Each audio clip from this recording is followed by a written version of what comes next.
Talking to James.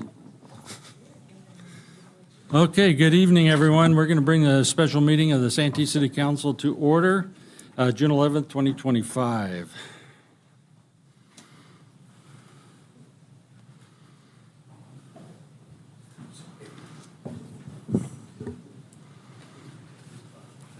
Who's going first? I'm going to go first, I believe. Okay, there we go. Okay. So can I just verify, are they back on, James, or should I wait? I know Jerry's working on it right now in the room right there, so. Okay. So good evening, Mayor, Vice Mayor, and council members. Tonight's presentation is going to be in three parts. Originally, it was envisioned that the state would start, and then we would talk about our specific ordinance. I think maybe we should go first. What do you think? I guess I'm looking at you, James. Nope. Web PC. Let's see where okay. they're at. Hold on. Looks like maybe it's on. Do we need to motion that, or are we okay just doing it? Well, as they're doing that, I'll give you a little bit of an introduction. So tonight's presentation, as I mentioned, will be in three parts. We're going to hear from the State Department of Cannabis Control, also known as DCC, regarding the state's licensing and citation processes. This will be followed by a staff discussion on the city's cannabis business ordinance, including its purpose, timeline, key elements, procedures, and next steps. And finally, we'll open it up for questions and answers. So we do have Kristen. She's available. She's joining us virtually to provide the DCC presentation outlining their role and responsibilities in the retail cannabis space. She's about to. Can you hear us, Kristen? Okay. Yes, please. That would be great. Thank you.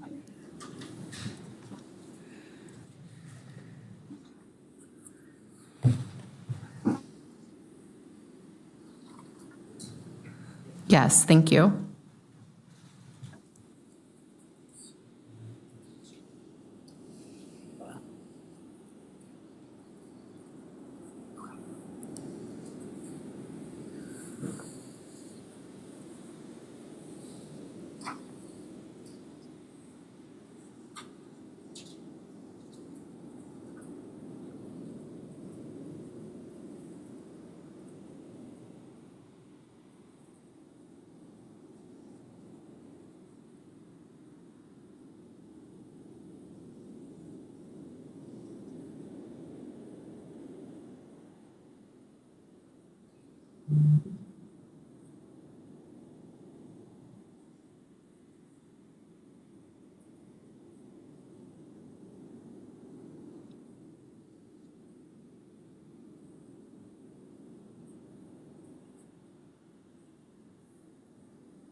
More.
Losing her.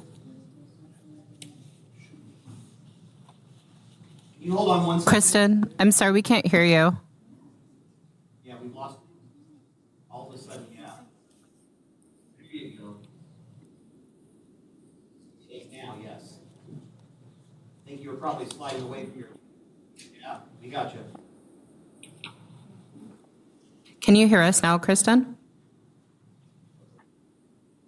Okay. It's fixed. They press buttons in the other room. Press buttons always answers it.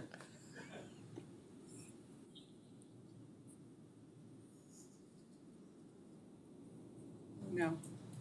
I think they heard that part.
Do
you want to take questions from the state now, or do you want to move on to the staff presentation? Let's go do staff presentation first. Okay, sounds good. Thank you so much, It might Kristen. answer some of the questions. Well, Kristen, I believe you're going to stay on, is that correct? So why did the city choose to adopt a cannabis business permit ordinance? One of the primary reasons the city chose to adopt an ordinance was to retain local control over the permit and application and selection process. By establishing our own permitting framework, we're able to set standards that reflect our community's values and priorities rather than relying solely on state-level processes. It's also important to note that every jurisdiction approaches cannabis regulation differently. So what works for one city may not be appropriate for another. The ordinance allows us to tailor regulations to meet the unique needs of Santee, balancing access with public safety, neighborhood compatibility, and community expectations. As a brief history, from March of 2021 to August of 2022, staff developed and council adopted the Cannabis Business Permit Ordinance. Then from November of 2022 to March of 2024, staff, with assistance of the City Council Ad Hoc Subcommittee, developed a retail application process which detailed 4 evaluation phases. The application period for retail permits ran from September 10th to October 24th of 2024. The city received 16 applications, which have since progressed through 3 of the 4 evaluation phases. The final Phase 4 interviews are expected to be held in early July. So this slide and the next slide summarize the content of the city's ordinance. The asterisk dot points are areas that I want to highlight. As we discussed, the city's ordinance regulates commercial cannabis uses responsibly while protecting public health, safety, and welfare and ensuring fair and consistent enforcement with state and local laws. From a high-level perspective, the ordinance details requirements for a 1-year cannabis business permit with annual renewals. Up to 4 retail cannabis business permits may be issued, which includes micro businesses with storefront retail. Background checks are required for owners and employees of the retail locations. Once the permitted cannabis use is legally established and operational, the use must remain in continuous operation or all use rights are subject to termination.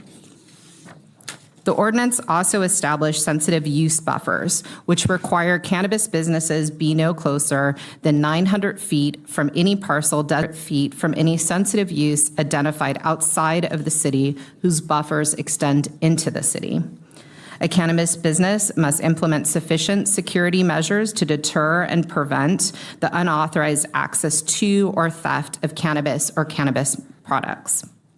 The ordinance provides both general operating requirements as well as specific requirements for limiting access to individuals 21 years or older or 18 if in possession of a valid physician's recommendation for the sole purpose of purchasing medicinal cannabis. No cannabis, cannabis products, or graphics depicting cannabis shall be visible from the exterior of the business, and the frontage shall be limited to that needed for business identification only. And operating hours of a retail store shall be limited to the hours of 9 a.m. to 9 p.m. 7 days a week. Some of these requirements, as you heard, are similar to DCC requirements. The city ultimately reserves the right to pursue any available legal remedy to address violations. As you heard from the state, there are components of dispensary operations that are standard requirements to maintain their DCC license. I'm going to highlight areas in the application where some of those requirements were integrated and where specific city expectations and experiences are covered. In the business plan section, estimated financial professional in alignment with the ordinances and DCC requirements. The qualification of owner section captures the business owner and their team's prior experience in the cannabis space, their overall knowledge of the cannabis industry, and anticipated involvement in the day-to-day operations. The community benefits and investment plan is where the applications show the most diversity. In this section, it describes how the ownership team is connected to the community, their proposed community benefits, and their plan for local outreach to Santee residents. In addition, each applicant provided their proposed direct fee to the city. 5% of gross receipts were anticipated and specified in the application procedures. Lastly, a site plan which provides existing and proposed site conditions, including how the change would impact the surrounding area. This slide outlines the 4 phases and the timing of the retail application process. Each phase is scored independently from the next, meaning that after the conclusion of a phase, any points assigned are reset. Phase 1 was the determination of eligibility phase, which occurred October of 2024 to January of 2025. During this phase, staff reviewed the applications to ensure that all materials were complete and that the location was in an allowed zone. Once applications were determined to be complete, the review proceeded to phase 2, which was the scoring of each application using a merit-based system that was detailed in the application procedures. Phase 3 began in April of 2025, which consisted of an evaluation and interview of the 16 applicants. All qualifying applicants, as determined by the city manager, have been notified and will be presented to the city council for their consideration under phase 4. The city council will interview the applicants and make a final determination which, if any of the applicants, will be awarded a permit. Again, the interviews are scheduled to be held the second week in July. Council will also hear an item at the June 25th City Council meeting that is specific to the Phase 4 process and structure. So it's important to note in making this decision, the City Council has full discretion over which applicants, if any, will be awarded a permit consistent with the purposes and intent of the city's ordinance. In making this decision, the City Council shall not be limited by the specific evaluation criteria identified in the procedures. Before a cannabis business can open, they must abide by the following. Once the permits are awarded, selected applicants will coordinate with the city attorney to memorialize the community benefits agreement. Then applicants will need to obtain the applicable planning, grading, and/or building permits that are applicable to their specific development. Concurrently, applicants, as Kristen detailed, will coordinate with DCC to obtain their necessary state licensing and obtain a city business license. It is expected that cannabis business licenses will be issued around the final stage of inspections and/or at certificate of occupancy. Because of the timing of these steps that will vary from project to project, each one-year business license will be on a different renewal timeline. After opening and coming up on a year of operation, an application for renewal of the cannabis business permit must be filed at least 90 days prior to expiration. Inspections and audits will occur annually and/or when necessary. A cannabis business permit may be revoked by the city manager for any violation of any state or local law, rule, standard, policy, procedure, or regulation related to cannabis, or any violation of the business's community benefit agreement. If business information changes outside of a renewal, a change of information request must be submitted for consideration. Some examples of a change could include a change in location, business ownership, or operations previously approved under the cannabis business permit. This concludes staff's presentation. Thank you for listening and staying engaged, and the team is available to answer any questions you might have. Thank you. We do not have any speaker slips on this. I do have some questions, and I find it interesting that when we get the report from the state, it talks about all the things they do, and so it made me ask this question. Are there two processes that go on at the same time? There has to be an approval by the city, and there has to be approval by the state for somebody to be granted a license. Who knows? Is that the way we're doing that? That's correct. I think Kristen did note that there are some components that can happen concurrently, but ultimately the state is going to verify with the city that that dispensary has the right to pursue their license in our city. But Kristen, tell me if I missed that.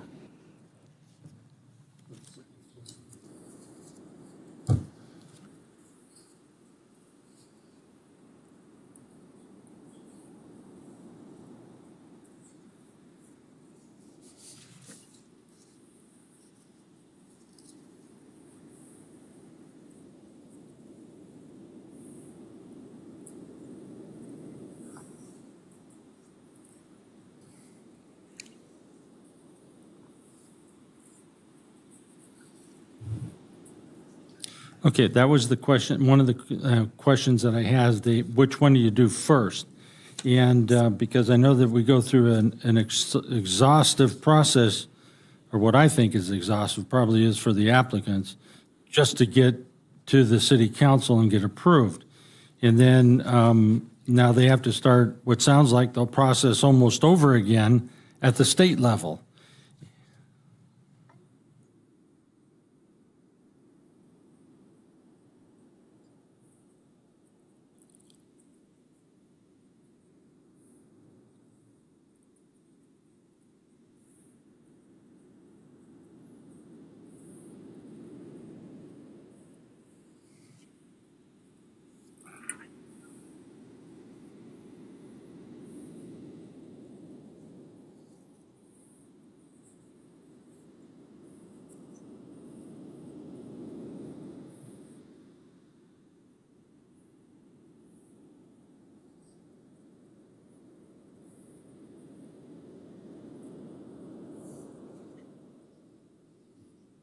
Oh, okay, and that's the up to 60 days, right?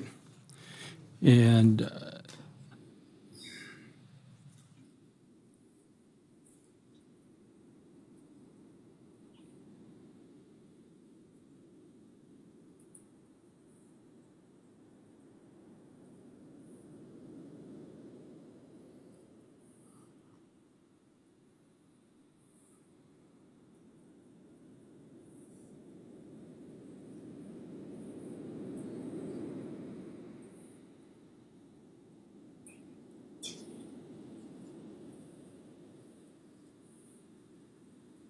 thank you. And what is the fee that they have to pay to the state?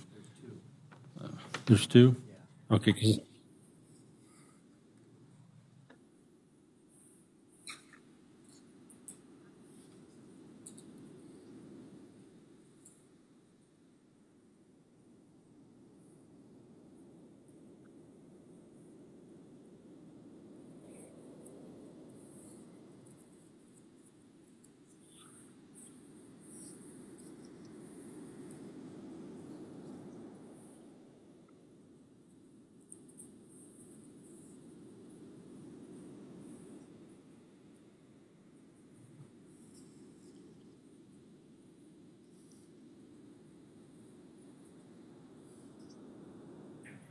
Okay, and then I want to talk about the business, where businesses are allowed.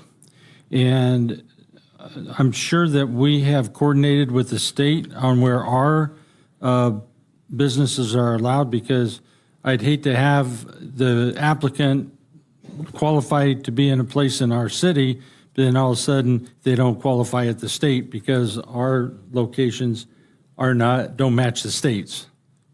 Does that make sense? Has that been worked out? Okay. Okay.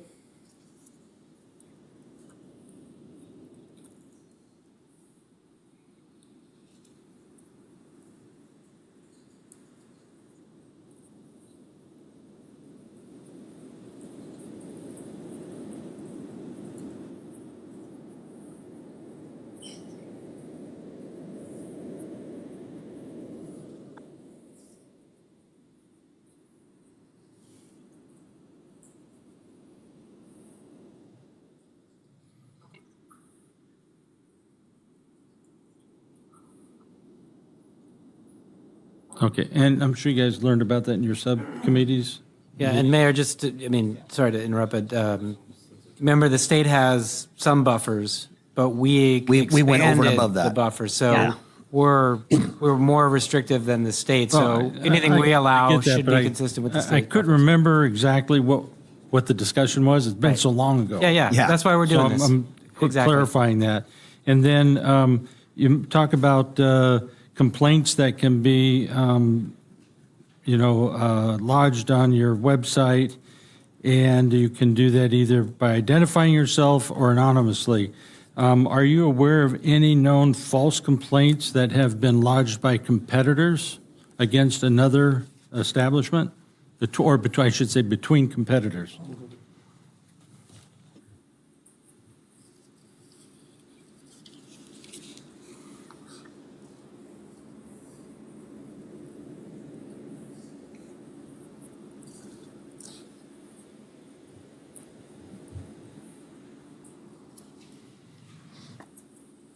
Okay, well, I guess the follow-up question is, if you find that one establishment complains against another one, it's a false complaint, and you can knowingly prove it's a false complaint, is there any action against that establishment that filed the false complaint?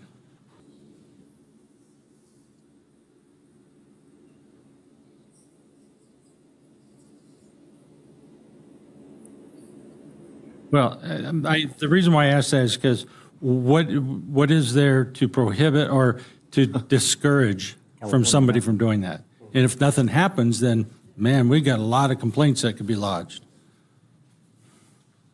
Now, I didn't try and play stump the staff here. I just came up during the thought on the presentation.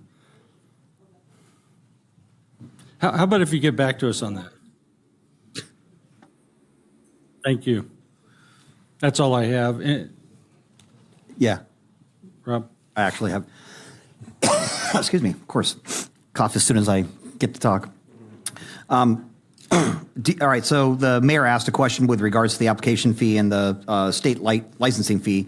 You said you don't know what those fees are off the top of your head, but do you have an idea of what the state licensing fee is for first-time licensee? Because that's obviously all we're going to be dealing with. I mean, is it a range between?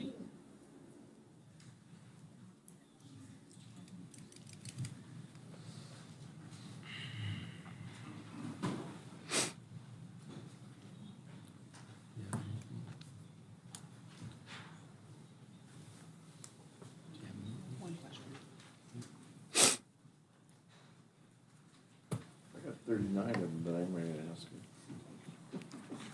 Skip you. Yeah.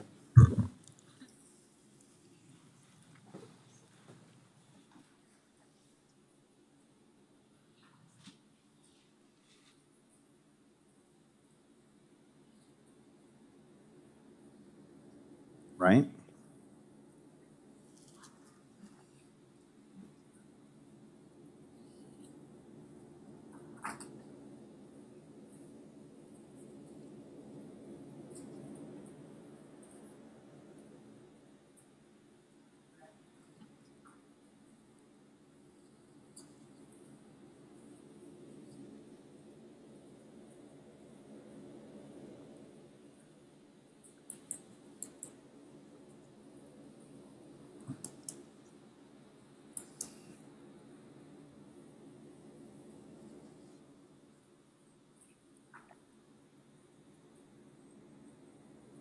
Okay.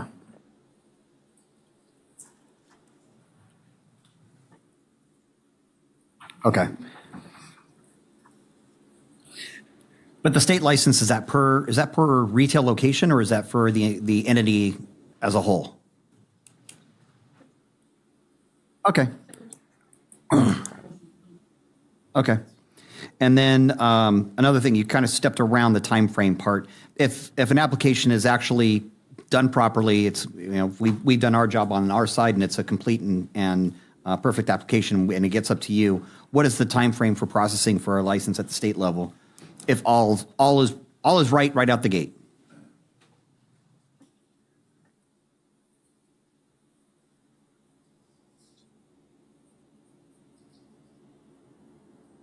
Four months? 4 months. Wow. Holy cow. All right. And that's if everything is perfect.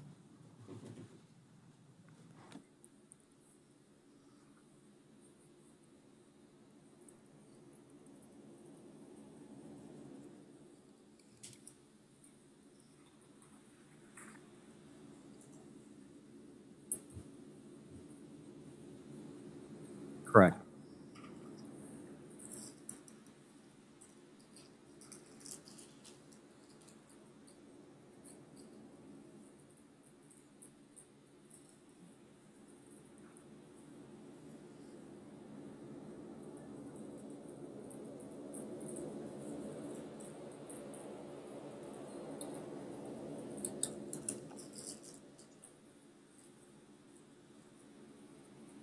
Okay. And the last question I have, I'm not sure if that's for our staff or for you, but I know we discussed it a long time ago. We discussed being 18 and up and being able to purchase with a medical card, but that's only at retail locations that are medical only, correct?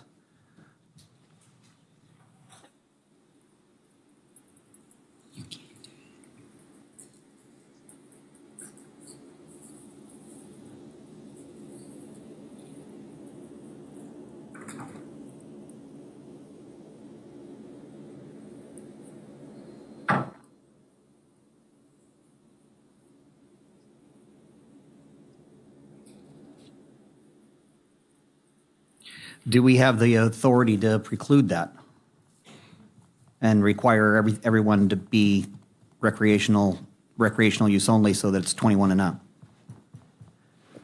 I see Gary. Well, I was going to say, I feel like we could decide that in the ordinance. I don't know, was there a previous discussion about we that did when the discuss ordinance that. was discussed? No? I It's thought not under the addressed in the ordinance. We correct. did not, so it's too late, is basically what you're saying? Let's think about that. Okay, let's figure that out, because, yeah, I was under the impression that we did, I know we talked about it, I thought we kind of added that in, and I'm sorry, I obviously missed until you just brought that back up again. That's the end of my questions, thank you. Laura? I have one question. What percentage of the applications that you receive are deficient?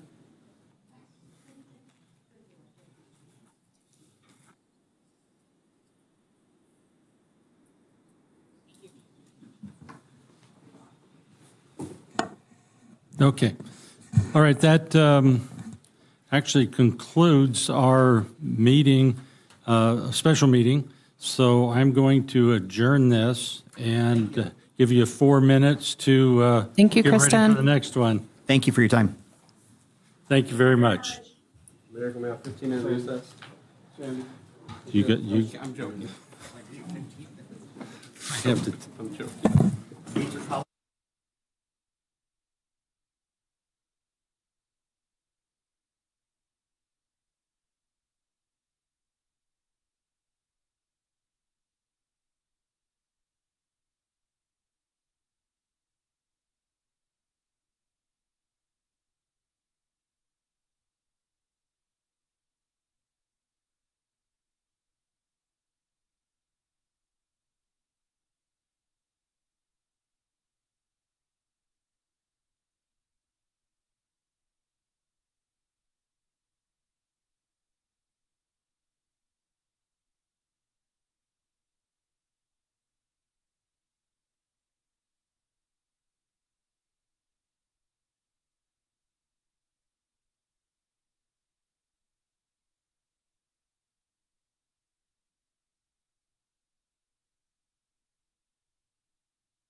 I'd like the council to get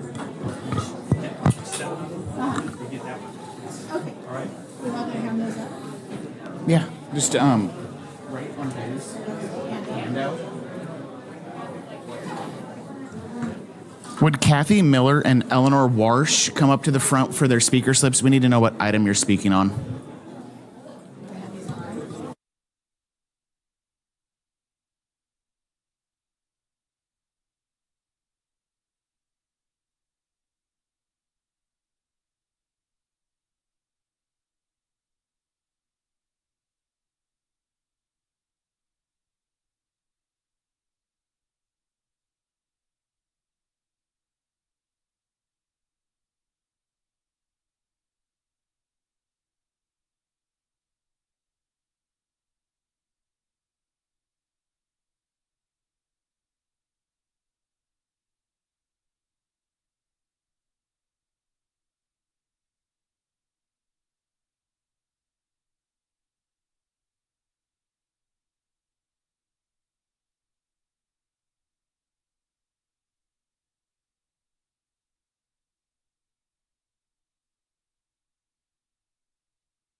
And 12 on 6. Are we doing the full 3 minutes for Fanita?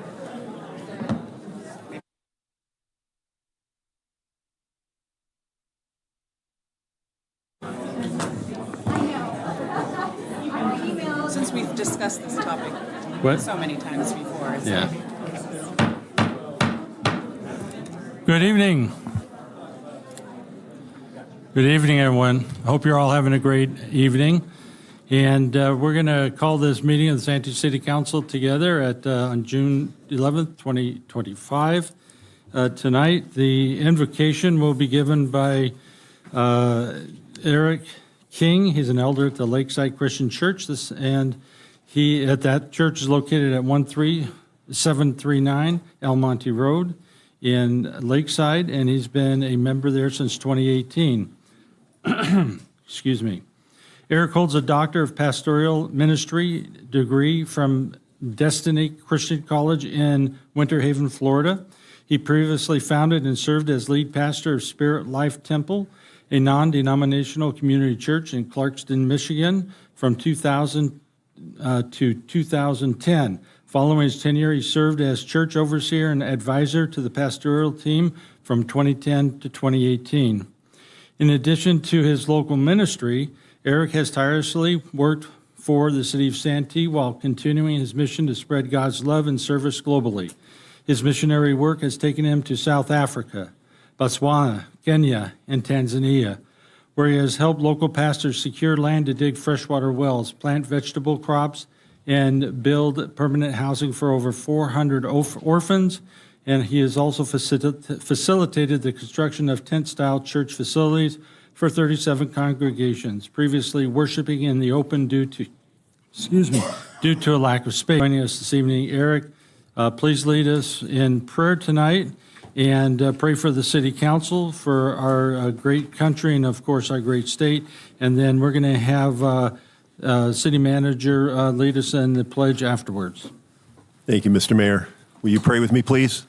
Heavenly Father, we come to you tonight with grateful hearts and joyful expectation of what you're doing in this community. We thank you for our beloved city council, and we ask that you would give them wisdom and courage to make difficult decisions as they govern this great city. Bless each and every one of them, Lord, tonight. Bless your residents and citizens here in Santee. May all things done be to your glory and honor. And we ask these things in Jesus' name. Amen. Thank you. Gary? Please join me in the Pledge of Allegiance. I Pledge allegiance to the flag of the United States of America and to the republic for which it stands, one nation, under God. Hey, Gary, this is your first episode? No. Second.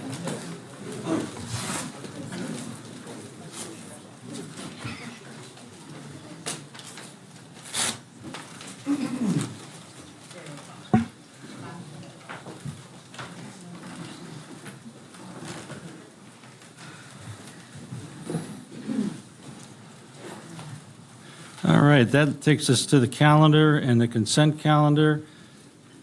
Do we have any speaker slips on this consent calendar? We do not, sir. Okay. Then he had items to be added, deleted, or reordered. Ron? No. Laura? No. Justin? No, Mr. Mayor. Vice Mayor? None for me, sir. And none for me. City Manager? None for me. And City Attorney? Nothing, Mayor. Thank you. Do I have a motion to approve? So moved. I have a motion. Is there a second? I'll second. Okay. That would So it be, begins. Councilwoman Koval with the second. Please vote.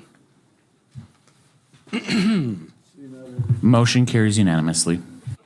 Thank you. That takes us to a non-agenda public comment. I have one speaker. Brenda Hammond.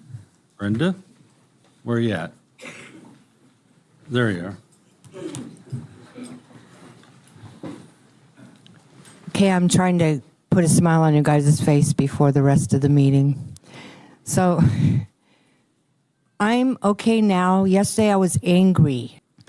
So my point is, messing with somebody when they're already in a mood, playing on people's emotions, especially by a professional person, is uncalled for. Law enforcement or council or county or whatever. So anyway, so here's my balloons. You see the different color ones. I suggest you not leave one of these in your hot car because when it pops, it goes everywhere. Have a good meeting. Thank you. Mayor, we did have one more just submitted if you want to let them go, or do you want Yes, to have go them? Okay. Amanda Daughtry. Welcome. Good evening, Council. Good evening, community. My name is Amanda Doherty. I actually just came here to introduce myself and be a part of your evening. I am the newly appointed President and CEO for the Santee Chamber. And I just wanted to take a moment and introduce myself and let you guys know that I'm here to serve your community and your business community. And for all those that wish to have a lunch with me on a very peaceful note, give me a call over there at the chamber. I would love to meet each and every one of you. I thank you for your service and your time. And it's a pleasure to be back serving the incredible community of Santee. Thank you for your time. Holy moly, fans. Yeah, you know who the chamber members are now, right? I know. Excuse me. Okay, that takes us to item number 6, which is a public hearing for the development of Fanita Ranch to consider certifying approval for the Fanita Ranch Development Plan and Development Review Permit DR 2025-001, vesting map TM 2025-001, and conditional use permits for public parks and a fire station, planning and building. Sean, you want to lead us off on this? Yes, thank you, Mayor, Mayor, and members of the council. Tonight's item is a reconsideration of the Fanita Ranch project in light of the 2024 trial court decision and your subsequent direction to staff in December of 2024. The staff report provides you with kind of the long, detailed history of the approvals, the litigation, the initiatives, the referendums regarding this property and project that have existed in the city of Santee really since it incorporated in 1980. But the most recent approval that really is at issue here and subject to the court decision and this follow-up item is your approval of the project in September of 2020. Trial court in that case issued a decision regarding your approval of that September 2022 version of the project. In that decision, there was one remaining specific CEQA issue that was raised, which related to wildfire safety and evacuation. And in the decision, the court upheld the city's analysis as adequate under the California Environmental Quality Act on that last remaining specific CEQA issue. However, the court did identify deficiencies in the legal support for the city council's determination that the project was consistent with the general plan. And specifically, the court had 2 issues. One, and the state density bonus laws, and also the general plan. So the court had questions about what's really called the land use hierarchy and how those things all relate together in this particular project in terms of the relationship between the essential housing program, the general plan, density bonus law. The court also had questions in approving the project. And so because of those deficiencies, the court ordered the city to not move forward with the project and to vacate the approvals until those issues were addressed. So in December of 2024, this council vacated its approvals from 2022, but at the same time, as is the common process in a CEQA matter like this, you directed staff to address the court's decision, determine whether the project could be brought back with additional analysis that would demonstrate to the court that the issues that the court raised were addressed. And let me just note here that before the next is about land use consistency. Really the court's ruling was about the issues I just discussed, the general plan, the essential housing program, those issues. But because those issues are also looked at in CEQA, because she found those questions on the land use approval side, she also raised questions about the CEQA side. So if you go to the next, brought forth 2 efforts to address the court's decision.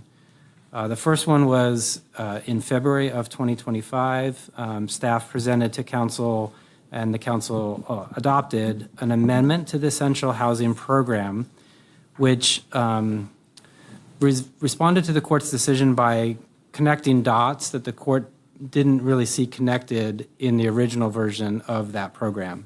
And specifically, the amendment to that ordinance that amended the essential housing program now has very specific connections to the state density bonus law that the court didn't see when the court looked at the original project approval. So that was your action and the first step in the process in February of 2025. Then between February and April of 2025, the city put out for additional public review limited portions of the environmental analysis. Because as I had just explained, because the court's ruling on the general plan consistency issues had a relationship to the CEQA document, that piece of the puzzle had to be readdressed as well. So the city put out, as it's allowed to do under CEQA, portions, very limited portions of the previous EIR that had otherwise been upheld in the court process. And that specifically was a new preface that explained what the city was doing, and then edits to the land use section of the revised EIR. And then there was supporting memorandum that were attached to that. So there was an appendix, and it had material including the court's decision, and then a memorandum explaining the legal basis for the approval that had occurred, and then the potential reconsideration of that approval. So that was out for a 45-day public comment review. And as Sandy will explain in a little more detail, the city, and those comments, as Sandy will cover, raise, important issues. But they did not really comment on the specific CEQA document that was circulated. They were comments more about project issues that had previously been raised and addressed by the courts, like fire and evacuation, or the whole question of whether you should approve this project in the first place, and whether it should go out to a vote and things like that. So there were very limited comments on the CEQA issue itself, which was the recirculated land use section. However, all those comments are important, and of course, under CEQA, we provided responses to those comments, and Sandy will walk you through those issues. But in our legal conclusion and in the conclusions of the folks looking at this, we didn't see any new significant environmental issues that were raised, and that's what we're presenting to you tonight. Now, before I pass it on to Sandy, she's going to review the project, but I do want to remind you and everyone here that the project that's before you is exactly the same as what you've already approved in 2020. You're normally ready to hear new projects and move on and whatnot, but this one, because the court found these limited problems with your approval, nothing's changed with regard to the project. The only question is there a additional legal support for you to consider, and then you'll need to make a determination whether you want to approve the project or not. But we've provided legal support for you and factual support that we believe addresses the court's decision, and that's really what's before you tonight. And really, to be clear, those are two things specifically, and they're really what I mentioned before, but one is the links to the amended essential housing program. So part of your approval was based on your essential housing program and the unique provisions in that program. And so we've now linked back to the amendments to that, which then link to state density bonus law. So we've connected dots there. And then a second basis that we've attempted a very large component of senior, restricted senior housing. And there are provisions under state density bonus allow and require, if you make a finding that's presented to you tonight, that with those followed when there are parts of development standards that would be inconsistent or for your consideration as part of your approval. So again, there's revised findings that are specifically in response to the court's decision. So that's the context that we have. And so what I'm going to do now is turn it over to Sandy, and she's going to walk you through the basics of the project just as a reminder, emphasize that it's not changed at all, and then talk a little bit about the CEQA process, and then I'll do a little wrap up and we'll do recommendations. Ranch is located with Sycamore Estates and the East Elliott Community Plan within the city of San Diego to the west, Eucalyptus Hills in the county of San Diego to the east, and Santee to the south and to the east. The total project area is 2,000. The project proposes 3 new villages consisting of 2,949 single and multifamily homes, and a law enforcement office, a community park, 1,650 acres of habitat preserve, approximately 63% of the site, a 35-mile network of trails, and a special use area. It is anticipated to be built in 4 phases over the next 10 to 15 years. The development plan addresses the project's land use and development regulations related to mobility, landscaping and lighting, architecture, parks, recreation and open space, grading, utilities and services, and sustainability features. The development permit, review permit includes project-specific conditions like implementation of the mitigation monitoring and reporting program, the requirement of 150 units of workforce housing and a monetary contribution to a housing fund, the creation of a master homeowners association, also known as an HOA, the development of supplemental plans, and the payment of development impact fees. As Sean mentioned, during the public review period on the EIR recirculated sections, there were 146 timely comments that were received, as well as 9 late comments. The city prepared responses to all of those comments as part of the final document included for council consideration tonight. There were groups of similar comments. So first, there were requests to recirculate the entire EIR. However, as Sean has detailed, only portions of the final recirculated sections of the final revised EIR related to the general plan consistency were found to be deficient by the court, and those were corrected, including an updated preface and environmental analysis related to land use and planning. Second, there were comments related to wildfire. However, the previous fire analysis, including a fire protection plan and wildland fire of older adults, has been a part of the proposed plan and was previously analyzed. Additionally, new master planned and ignition-resistant communities are also built differently than older established communities. Lastly, on this item, modification to CAL FIRE's fire severity zone maps do not necessitate further review of the wildfire risk, and the project was analyzed already to be in the very high fire severity zone. Another group of comments relate to a request for the project to go to a public vote. The city and its voters are limited from enacting or enforcing a cap on housing development that limits or conflicts with state housing law and policy, such as state density bonus law. The proposed project density is permitted in the general plan. The lot size standard was requested to be waived, and there is no proposed change in the land use category or designation. Additional correspondence has been received in response to the public hearing notice that has raised similar issues to those that were already addressed in the thematic responses we just discussed. I'll now turn it back to Sean. Thank you, Sandy. So to wrap up this part of it, and then Sandy will do recommendations, the project is now essentially represented to the city council. And maybe you can think about it as this. I mean, basically the court said, council, you made an error when you approved this before, go fix it. And now and we've just provided more detail in response to the court's decision. I do want to make it clear, and you should understand that you have absolute sole discretion to make this decision. You can deny the project, you can do whatever you wish in terms of this action. You're not compelled to approve the project. If you do wish to approve it, though, you have to correct these errors, and that's what we're presenting to you as an option. But if you wish to take a different course, that's 100% entirely your discretion. If you do, in fact, reapprove the project based upon the new findings presented to you, just to be clear about the process, what we would do is essentially go back into court and say, court, you said this, we did this, and we would say we've complied with your requirements and ask the court to what's called discharge. That's the next step, and maybe we'll wrap up with just final recommendations and then move on from there.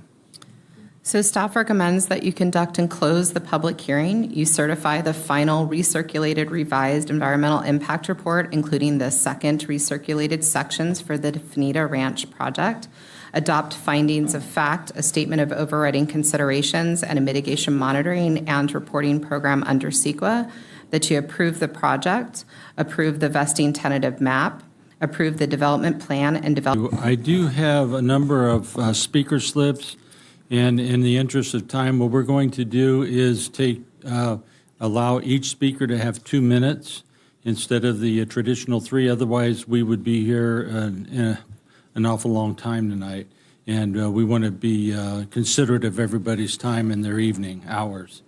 So let's go ahead and call the speakers. Yes, Mr. Mayor, we did have 16 submitted before the item started. There was one submitted during the presentation. If you'd like to consider it, our standard policy is they must be submitted beforehand. We will listen to the 16. Can you announce the next person to that so we can kind of rush it along? Yes, sir. The first speaker is Rob Lehome, followed by Suzanne Till. Position of the Fanita Ranch project. I've done it in writing, and I haven't got a response back. I've come to the city council before, and I've gone one-on-one with my representative, Destin Trotter, more than once. We have difference of opinion. I want to make 3 quick points. 1, we need to start from scratch with this Fanita project. I understand what the court may or may not have said. Based on the catastrophic fires in LA, Pacific Palisades and Altadena, incompetence, disorganization, water, none of escape routes. Number 2, the same limited escape routes listed in Fanita Ranch. There will be death. Just as in the Pacific Palisades. I've gone to the council, gone 4 areas, north, south, east, west. That was not just the south, Fanita and Cuyamaca. Now, all these reasons we can't do it, then shut it down. If you can't go north, south, east, and west, you can't. By the way, so no, the reserve, and then if you can't get it done, then shut it down. Oh, by the way, the east folks, they said no. They said, hell no. We in the south, we are like the east. We say no. Third item, the council and the mayor want to hurt my family and me with this project. Quality of life, the noise, the traffic, the pollution on The next speaker is Suzanne Till, who will be followed by Sandy. The next speaker is Suzanne Till, who will be. I'm also an elected official with Padre Dam Municipal Water District, but I am representing myself as a resident and voter in Santee. I don't know then when this EIR was written. Number 1, we get 70% of our water from the Colorado River. It is drying up. In 2025, they're expecting another double-digit increase. Metropolitan Water District of Southern California raised their rates. That impacts us. Our rates are going up. Now, when I was out for election, the number 1 question people asked me is, the new advanced water purification, is that for Fanita Ranch? And the answer is no. It was to have 30% of our supply for cheaper water. It was to stabilize water rates. Any new supplies will have to come from San Diego County Water Authority, and that's if our water rates will increase. Number 2, I can't see how military, firemen, teachers, nurses, police can afford the. Number 3, the number 1 thing voters asked me about when I was walking, and I don't know if you guys walk, was homeowners insurance. Rates are going up by $1,000 to $2,000. People are being dropped. So our water rates are going up, our energy is going up, our homeowners insurance is going up, HOA fees are going up. Who are you building for? Because you're not building for the voters of Santee. Thank you very much. The next speaker will be Sandy Shalecki, who will be followed by Eric Morgan. Okay, it's been 30 years. We told you we didn't want this. You are lying to us again. That fire evacuation plan is horrible. There's 50% of the people from Village 1, 50% of Village 2. To bring it up again, it's okay. It's not okay. And you also have listed unmitigable, meaning we're going to ignore it. Air quality, noise, recreation, etc. For your sewer water being processed for your new development. We are going to pay for all of this. And in the meantime, you astronomical nightmare to this city. The children are not going to get to school. You can't already get out unmasked. So you're going to pile all those people on Cuyamaca and the kids are going to get to school. Somebody is lying here, and you are lying to us, and I'm very, very disappointed. No matter what I say, you've already heard it before, but you are lying to us, and we are paying for this. The devastation, the roads get ripped up, they get closed up. All we hear is beep, beep, beep. Trucks are going to go in and out of there. How many Amazon trucks? Okay, you're going to have a store. What's going to happen when the power goes off? Are those people going to stay home and cook? No, they're going to get in their cars and drive out of there because the power's going to be off for 6 hours. This is a very bad thing, and I'm very disappointed.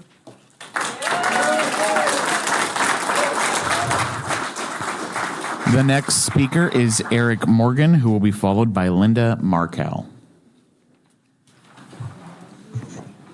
All right, thank you very much. Dangerous. We've all seen what happens with the LA fires. There are not enough escape routes. One thing no one's mentioned, I have to commute to work. I already spent 45 minutes going out and coming back, and it's just going to make it even harder to get out to 52. And people like to bike, people like to hike there. It's a beautiful spot. So please don't bulldoze it. And I'm asking you to not approve the permits. Thank you. The next speaker is Linda Markel, who will be followed by Julia McMillan. Good evening. The prolonged delays surrounding Fanita Ranch development also brings a long-awaited opportunity for the traffic challenges. Critical improvements to State Route 52. A new lane would be added to the freeway before a single home is built or occupied, would be realized well in advance of the full build-out, eliminating traffic for the 600 acres would have been deployed.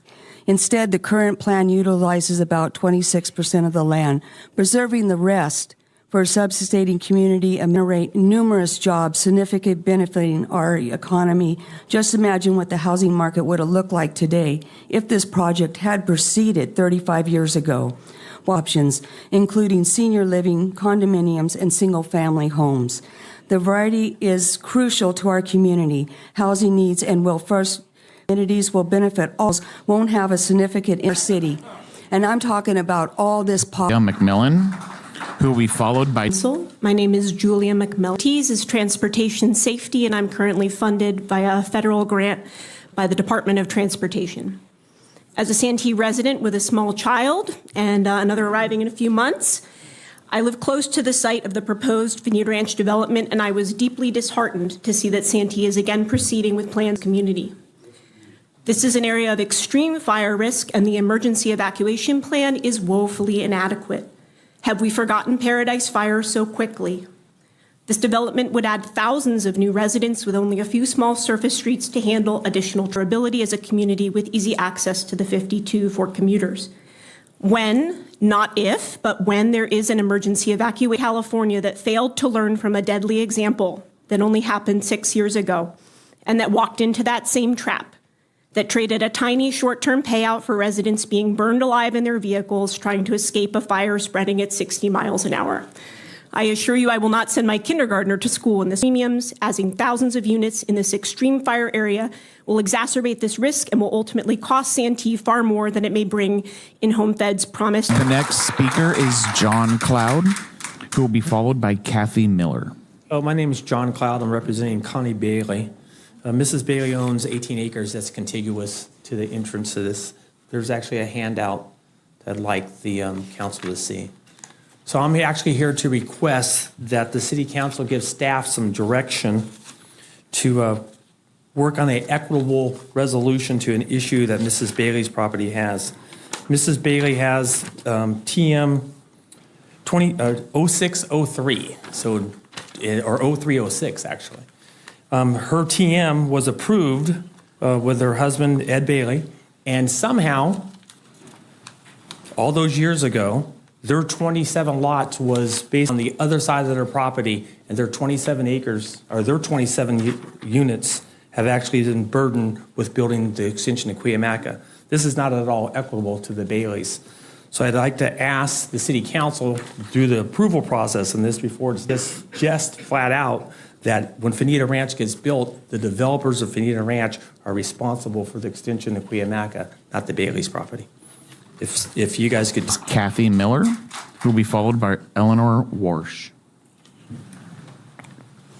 I'm not a public speaker, but I felt in all good conscience, I don't understand how all of you could vote for something like this. I've been on my street for 47 years and I've watched it grow. I watched the newer homes come in. I've watched the ones over by West Hills come in. We're going to harm, kill children and families. Then I hope you sleep well. The next speaker is Eleanor Warsh, who will be followed by Allison Leibrecht. The council is very responsible and very thoughtful about the development of this city. But I have to say, I have friends that lost their home. They had immunity. We've had developments. We've had issues with them and we've worked through them. But 3,000 homes at the end of that street. Allison Leibrecht, who will be followed by Dean Velasco.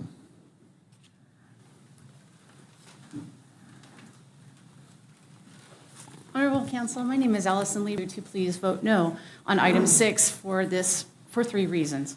First, voters have said repeatedly no to this development, and the repackaging of the development plan still does not overwrite our concerns for safety and the quality of life. For brevity, I will underscore our recent fires in LA this past January and the Paradise, California fire in 2021. In the event of declared evacuations, the elderly and disabled were the most heavily affected, and coupled with the increased traffic of 3,000 homes, the results here would also be devastating. We do not have the proper egress, as we've all been talking about again, let alone with the addition of these 3,000 homes. This brings us to our next point, which we're all underscoring, is our infrastructure. Our sewer improvements are being wrapped up are only just bringing our city into compliance for current population and usage.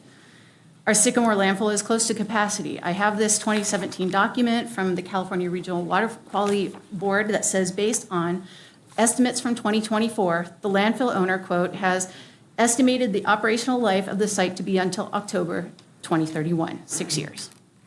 These estimates came before the additional complex's ability to keep up with demands. Adding the Fanita Ranch project will be a detriment to the city in the long term. We need to do a better job at planning for what's to come. We simply can't keep making credit purchases against our sorely limited resources. If it's simply this project is just for tax dollars, I'm sure that we can come up with ideas, to mission trails, a land trust, something like that for safety and enjoyment. The addition to such entities can also bring more visitor dollars to the parks and local businesses and the peaceful. The next speaker is Dean Velasco, who will be followed by Joseph McCormick. Good evening, Mayor, Council, fellow Santee residents. My name is Dean Velasco, and I'm here to talk about, sorry, I don't have my readers, and I forgot to bring them. That's okay. You can cut me off in 2 minutes. We've been waiting for the Fanita Ranch project for decades. Decades. Oh, thank you. Oh, there I could see. And now that the progress is finally within reach, we are here with the same small, loud group yelling, "Not in my backyard," like they always do. Let's be honest, a city that refuses to grow is a city that dies. We can't freeze Santee into time because a handful of people want to stay the same for their own comfort. Meanwhile, the rest of us, hardworking families, business owners, the next generation, we're left with nothing to live, nowhere to build, nowhere to go. Fanita Ranch means new homes for real people, teachers, firefighters, our own kids, not just some developer's fantasy. It means infrastructure upgrades, safety improvements, open space, build to the plan. By the way, I'm the chair. I'm here speaking tonight on my own behalf, but we have multiple parks going into this place, and it's going to be awesome. If we don't build here, growth doesn't stop. It just pushes it out further or longer. Higher prices, more stress on everyone. Saying no tonight is not protecting Santee, it's choking, not for the ones who show up at every meeting trying to stop progress. I urge you to approve Fanita Ranch. Let's move forward, the city forward, not backwards. Thank you. The next speaker is Joseph McCormick, who will be followed by Lennon Osborne. For this because I didn't know about it until recently. So I'm here to oppose this project, and I kind of echo what a lot of people have been saying is, man, we don't want this. And what is it that you guys want out of this? I mean, I just don't get it. And even as the city attorney was speaking, you know, you guys continued this progress. You guys wanted this project and you pursued it. And so here we are. And I think there would be a lot more people here if they knew about this meeting. It's not just a small group of people. There's a large group of people that have opposed this for a long time. And so I don't get it. That probably wouldn't be nice. So, The next speaker is Lennon Osborne, who will be followed by Samson Osborne.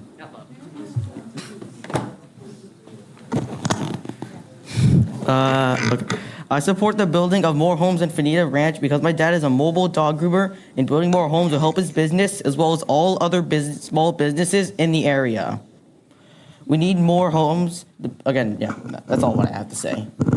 More homes will benefit all small businesses, not just my dad's. I believe that's all I have to say. All right. The next speaker is Samson Osborne, who will be followed by Dan Bickford.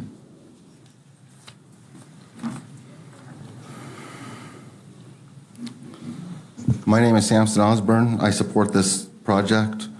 We want the 2,000 acres developed with open space, parks, and farms. We want the traffic mitigation that Highway 52 will be provided with through this project. We want patrons for new restaurants, shops, and businesses, for all small businesses in Santee.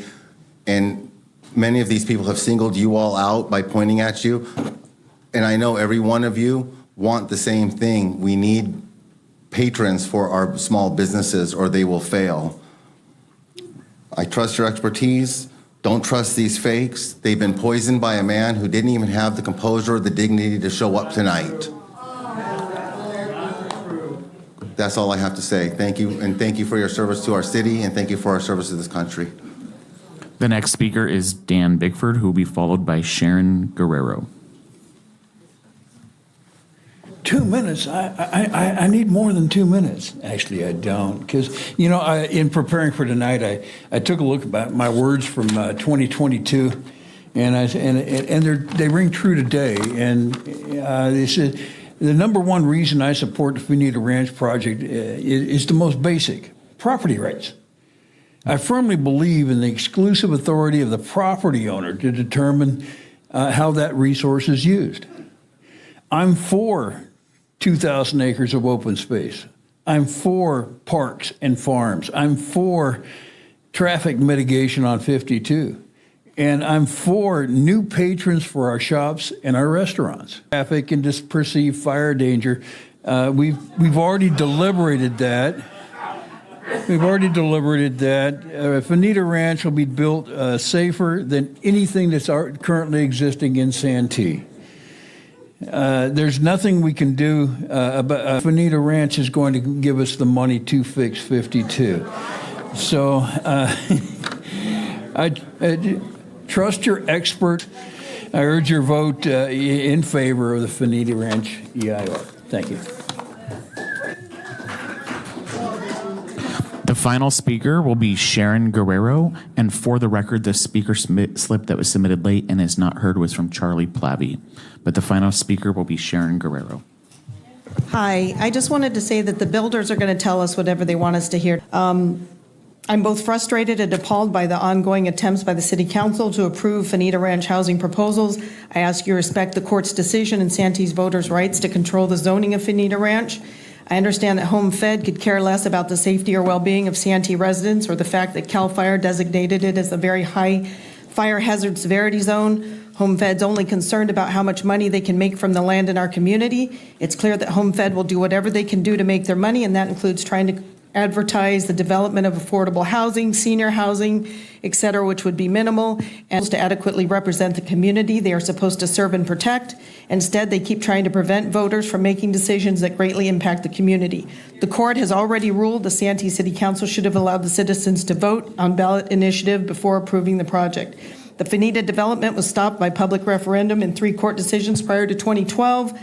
Yet here we are in 2025 still fighting the same issues because the developer continues to throw money at officials and associations who will take it. I believe the City Council doesn't want Santee voters to have a say in the project because they know the majority of voters believe it would be detrimental to the safety and well-being of Santee residents. I believe it should be common sense not to build 3,000 homes in a very high fire zone, not to mention putting vulnerable seniors in that area with only 3 roads all dumping onto Mass Boulevard. Our city does not have the infrastructure to support this massive development on the north side of Santee. It would have a negative and destructive impact on our water.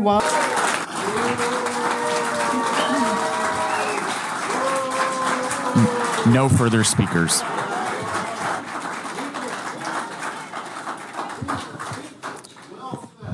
Okay. We're going to go to council comments next, or negative or reverse cheering or whatever you want to call it. But I know that everybody wants to be heard, and I know that you're very passionate about how you were able to, help out or cheer on your side.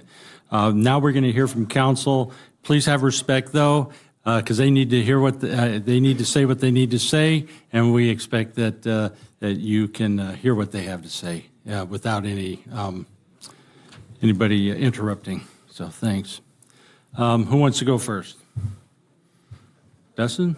So Sean, can you tell us what the court ruling was on the fire issues for this project? Please. Right. So thank you, Councilmember. The court upheld your fire analysis under CEQA. And so really the only question for you is there any new information that you need to consider? And as we indicated earlier, we haven't heard any new information on that issue. So that's our recommendation. Amanda Doms is my CEQA lawyer. She can go into a lot more detail, and it might be appropriate, if you don't mind, just for her to walk through. Absolutely. Because obviously we do take these issues seriously in terms of the comments, and we read the comments all carefully and assess them. And so she can provide a summary of why we reached the conclusion we reached about that issue. I think it'd be good for the benefit of the community. Good evening, Mayor and City Council. Amanda Doms with the City Attorney's Office. So we have heard a number of comments tonight related to the history of this project. So if you recall, in 2020, the project was approved. The subsequent lawsuit, the court found fault fire protection plan and evacuation analysis, which were included in the recirculated sections in 2022. Hasn't proceeded any further. So CEQA, despite how this process has played out a little bit, is really meant to encourage finality. It's not supposed to be a never-ending war of attrition. So issues that have been analyzed and found sufficient, or issues that have been litigated, aren't really supposed to be raised again. There's a finality there, so that we can't keep moving the targets and finding new issues to pick on. If it's something that either was raised or should have been raised previously and was found adequate in the 2024 ruling based on the 2022 fire protection plan and the evacuation and primary and secondary access points. It also addresses seniors very specifically. There's a provision for special needs communities in the fire protection plan. And a lot of these issues, the type of vegetation, all of these issues have been looked at and addressed by our experts. So that shouldn't really be raised again. Chief, can you enlighten us a little bit? Also, we're leaning to our experts here and talking about the fire, situation in that area. What does that mean for us in the city of Santee? What is the impacts of this community? What's our... Others have commented this is within the CAL FIRE very high fire severity zone. Majority of this property was under the previous iteration of that as well. So the full property was designed for development within the very high fire severity zone. Things that are taken into consideration are fuel mitigation efforts, both kind of within the perimeter of the development and also around the exterior of the development. the type of construction that's allowed. It will meet the most modern building codes, Chapter 7 of the building code. So the products used will be either highly fire resistive or non-flammable products used in the construction of the homes. And so it is a master plan community that meets modern building codes, designed and modeled, as the attorney mentioned, based on Santa Ana predictions, kind of worst case fall Santa Ana scenario, as well as midsummer coastal influence scenario. So fires coming from both fronts. And that's all been taken effect into the plan. Mr. Mayor? So I have a question, because one of the concerns is that you have a fire that's approaching and there's an evacuation order. And so the evacuation order comes out. Now everybody jumps in their car and they try and come out all at once. And that's what's caused some of these disasters in many other high fire prone areas. And combination is we have more than one access road in and out. We do have 3 access roads from the property. Please. And Magnolia was added in the environmental, in the ER revision from 2000, said out of fire resistive and non-combustible construction. There is a greater ability for sheltering in place. There are designated refuge areas within the development for initial evacuation points and temporary refuge areas where we could do initial evacuations too. And, you know, depending on the scenario, we would not necessarily need to evacuate the entire property, but perimeter or more impact facing, depending on the direction, resident. Helps with that evacuation process? Genesis is a new form of wireless alerting evacuation notice. It's the newest, I would say, wireless emergency alerting platform that we are using to push advanced notification to residents. And it's being done in a way that we can target very specific areas, whereas in the past we would evacuate more large-scale, full neighborhoods. It is a grid-based system that's really customized by local jurisdictions based on perimeters and areas that they would want to target. So it does target more specific evacuation notices depending on the situation and threat. Okay, thank you. Go ahead. Carl, I think Minji's not here, so I'll have analysis for the traffic impacts would be for this project. Yeah, I mean, all the traffic was analyzed using all the latest requirements. They were found to all be sufficient, including there's been discussion on SR 52, and Fanita Ranch has undertaken, and the development community, initial project study reports for the SR 52 lane addition forward. They're actually in design right now on the SR 52 improvements with a combination of funding from Fanita Ranch and some appropriations through Darrell Ice's office and other appropriations that are continuing to come. It is kind of stimulated as part of the SR 52 coalition that was established here as well to try and tackle those things. And those are all requirements of Fanita Ranch that are built into the conditions and everything that they have to mitigate these things prior to occupancy. Did Padre Dam already issue the water for this project? Yeah, the water study and analysis were already done. Or yourself about the same issues of adequate, or what's been, deemed by the courts, I guess. Right. I mean, I think, as I said before, everything has been upheld except for this issue now of just this land use problem. The last down to get to the key issues, and we have done that over the years with the litigation. We've been to the Court of Appeal at least twice, maybe 3 times. It's an issue left, which is really the land use question, and it has a CEQA component to it. So from our perspective, from a CEQA perspective, we're done, other than the fact that the court said you need to explain the basis of your land use decision, which means you have to also analyze that under. From the state of California? You remember that letter? Yeah, of course. Yeah, I mean, so it's, part of the project, there was as part of our housing element, there was a letter from the state indicating that it was critical to move this project forward to meet our housing needs. That's all my questions for now, Mr. Mayor.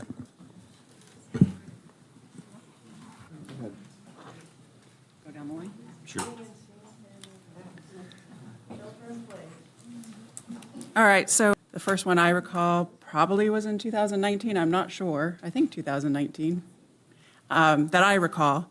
But I was in one of those workshops, I was surprised to find out that my home that was built in the 1950s was part of the Fanita Ranch development as well. So when I hear Fanita Ranch is actually a much bigger development, and this is the last, and it's a big parcel, but the last parcel of the development. And so I wanted to say that, and also I don't think it's necessary to talk about the two issues before us, but if you want some insight to why I have approved this project as it's come before me, I can give you a little bit of history on that. And I understand there are some people that will never be in favor of the project, no matter what you say, no matter what we do, no matter how we mitigate, all the risks. The first the first issue that we and Fanita Ranch listened, and they mitigated that by the mountain bikers didn't want to lose their trails. People liked the property, and nobody should be on them, but that was part of that plan, and they mitigated all of that. And the next one was traffic, and so they said, okay, well, we'll fix the 52. We were going around with those buttons, fix the 52, and before one person moves into a home, the 52 gets another lane. So. And then the final one, which of course I think we all think is the biggest one, is fire mitigation. And that's one thing that did get kicked back to us. And if you didn't have a chance to see the presentation, all of these things are recorded. They're on Santee TV, so you can go back and look at a very detailed a plan that I felt very comfortable with. And at the beginning, I had, the same kind of fears everybody has, We're people with families, and we care about those things as well.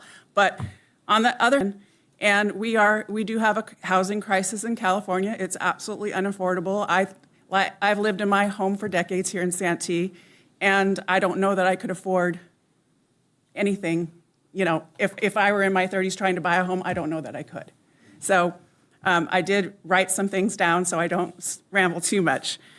So the item tonight is not a reconsideration of the entire Fanita Ranch project. This discussion will be limited to specific elements outlined in the staff report and the agenda package, although we all did say more, didn't we? Previously addressed topics, including wildfire mitigation, traffic flow, environmental protections, and infrastructure planning, are not up for re-litigation at this meeting, as those concerns have already been mitigated and litigated in court and incorporated into the approved project plans. All California communities must contribute to solving the decades-long housing crisis. With local control, we have the ability to shape how that housing fits in our city, prioritizing family-friendly, safe, and well-planned neighborhoods. The choice is not whether to build housing, but how we do it responsibly. Housing in California, which may limit local control and mandate housing production. And I'm sure you've seen around San Diego instances of that. You can look at Claremont and the people that bought a property, free reign to do it because that's state law. So we have regulations about those things already in Santee, but the city of San Diego, some of the housing legislation that we have right now. SB 330 is the Housing Crisis Act of 2019. It limits local government's ability to downzone or impose new constraints on housing, prevents cities from reducing housing capacity once a project of us are, to streamline approval of qualifying projects, removing discretionary review in many cases, which we don't want. RHNA, that's the Regional Housing Needs Allocation, requires every jurisdiction to zone for a certain number of housing units across affordability levels, which this plan does. Failure to plan or zone accordingly risks state penalties and legal action. Housing Accountability Act, the HAA, restricts a city's ability to deny or reduce the density of housing projects that comply with objective zoning and planning standards. SB 9, duplex and lot splits in single-family homes, which I just talked about, permits homeowners to build up to 4 units on lot zone for single-family use under certain conditions. AB 2011 and SB 6, Housing and Commercial Properties, makes it easier to build housing on underutilized community corridors by removing barriers to zoning changes. So that's just, the tip of the iceberg of what we face as a council, and what we're trying to do is fulfill a need that is a decades-long crisis. Everybody's saying, we've heard you all, and we've worked really, really hard over many, many years to try to mitigate all the issues that you talked about. So I just wanted to say that, and why what we're talking about tonight addresses what the court brought back to us, but in general, everything that you've talked about is very important to all of us. Thank you. Ron? Okay, my main concern, you've already talked, ma'am. You can't come back. You can't respond. My biggest concern is I've always had a problem with the fire regulations, and the biggest problem I have with that is I asked when this was being built, I'd asked for 200 to 300 feet in between. And I got 150 and I got 50 in certain areas. Now the fire department will come back and because they won't come up this way. And when you see a swirling wind, and the fire department may correct me on this, but when you see you can put your sign down. I think everybody's got the idea. The swirling winds are coming around. I don't think they really care. I always look at my brother's house. Back in 2007, he was up in North County Fair area, and I brought this up before, but I'm going to bring it up every time. And I almost got blown off the back porch, the back patio, because the winds were coming so long. I walked in there and I said, "We got to talk." And I made him go look at his home insurance policy right there on the spot. Allstate hadn't called a cat yet, but it had been done. And I made him look at it. And I said, "You need to videotape everything in your house right now." 12 hours later, his house had burned down. And 12 hours later, I said, "Did you happen to videotape everything?" He goes, "Yeah." He called me at 5 in the morning and said, "Yeah, we're videotaping now before we leave." And the reality is reality. When that wind came up the hillside, there was a kind of a pine tree type of tree there. It literally went over the tree. The tree was in perfect condition, and it caught his house on fire. He came back, and the fire came back and nailed it again. That time it burned it to the ground. And so the reality is, I don't care what what happens. When I say 300 to 500 feet, you need a buffer. The fire department needs a buffer. And from day one, I've had a problem with Fanita Ranch doing this. And I have a real problem with them not really listening to me. I've kind of tolerated it for this reason. Right, do we have approval right now on any of the houses, as I recall? On Fanita Ranch? Yeah. No. Okay, I thought there was like 1,200 they could do automatically. No. Okay, good. All right. So my biggest concern is the state of California. You heard what, now we can sit there and say, "Oh, no, we're not going to pay attention to you." But they don't care. They're going to do what they're going to do. They're going to approve plans whether we like it or not, period. So if we don't do what they want, they're going to approve our plans. And not the ones we've talked to Home Fed about. They're going to approve whatever they can. So my thought on this is we need to do something.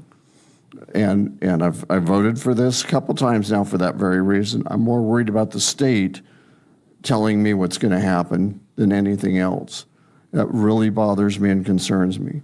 That being said, I'm still disappointed in the fire, the way it was set up. And I'm disappointed in the clearance, and I'm disappointed in a lot of things. So just so you know, too, the new houses, when they come in, my brother's house is, 18 years old. Well, actually, it's about 16 years old because it took him 2 years to rebuild. And he got a notice from his insurance company, and he had said, "Either fix these things or do you." It's real easy. And they were really, the fence, he had put up a plastic fence. They said, "We don't want a plastic fence." They had areas of where the embers get in the attic and underneath the eaves. A lot of that was done when he redid the house, but now there's even more they're doing. So that's a good thing on that. That's a very good thing. But the reality is these houses are there, whether the guy sits there and has his trash can sitting next to the house and he decides he wants to throw some Amazon boxes up there, that doesn't necessarily, that's kind of a nice fire starter if there's a fire. So I have a problem with this. I'm going to vote no on it for that very reason, is I just don't feel comfortable where it's at. But please understand, the state may come in and over. I agree with Councilman Hall on the state issues, and we're not going to get into that further now. But I just want to make one correction, and Chief, you help me with this. I don't believe our fire department ever said that we don't concern ourselves with Santa Ana winds. Councilmember, the modeling that was done for determining the fuel modification zones, they range from 115 to 165 feet. And so that was part of the modeling that was done as part of this project.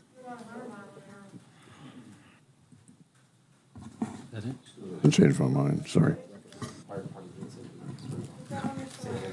Okay, so here's what I have to say. Thank you, Councilmember Koval, because you brought up all a bunch of the same statutes that I was going to talk about. And so this council sends me to Sacramento 3 to 4 times a year to hurt us. And you heard some of them. And there's right now quite a few that are up there pending in the legislature to take away even more of our local control, and not just in San Diego City, San Diego County, Santee, or Chula Vista, wherever you might be. It's going to be throughout this entire state. And you're already seeing, so let me say this. You've already seen it happening predominantly in San Diego. These big developments going up where there look like, 1,000 homes. Well, if you're within a quarter mile of any transit, for instance, a developer can come in and actually put in up to 500, a 5-story home with hundreds of homes in it. And they can do that here in the city of Santee also. And we're trying to keep that from happening. And even if this does go in over the next 14 to 15 years or 10 years, we don't know what the legislature is going to do in that time that would change it. And so is very good at what they do. As a matter of fact, I remember back in the 2003 fire, and I went on a ride-along that entire day that it burned all around the city of Santee. And the only thing that we had happen in our city was an outbuilding caught fire, and that was because it was full of firewood and had firewood stacked up all around it. And that's how let's talk about the type of fuel that was on fire at the time. And here I am, a layperson, I'm going, oh my God, we got to get people out of here. And they're going, it's going to burn out. And sure enough, it did. So I learned that their expertise on fire management and fuel and things like that is second to none. And I trust them very much. And so since we're only dealing with our essential housing ordinance in this, it's important to understand that this has, so regardless of what you think, this is not a council that doesn't care about you. We do care. And if we didn't care, we probably wouldn't be doing this job, because you know what? They don't pay us a whole lot of money to do it. And I would, you may not agree with us, or we may not agree with you, but it doesn't mean that we don't care what you say. Otherwise, we wouldn't let you speak around the state. So, do you guys have any more comments? There are quite a bit. They have their plans. All you have to do is look in San Diego, look at Mayor Mason next time you drive the 15, look at all those housing. We are trying to do what we can to get housing in here. So don't get me wrong. I would be voting for this normally. I'm just not happy with what HomeFed's doing on the fire, and it's just me personally, because I deal with this. And so, but the state may just come down and do this. And that's what I'm concerned about. We have to be careful on this, and we have to make sure we don't have the arena numbers down. They just force it on us. So please understand that that we are trying to do what's best for you. It's just a fact that sometimes you got to do what you're kind of being forced to do at that point. All right, do I have a motion or a second? Motion approved, staff recommendation. Second. Okay, please vote.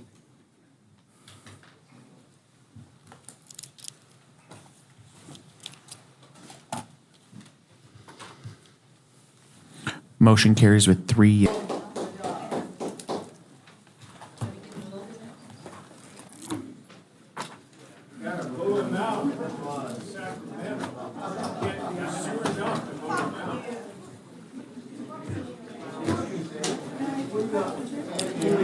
Go ahead.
All right, that takes us to item number 7, which is a public hearing on the vacancy rate presented by Human Resources pursuant to Assembly Bill 2561.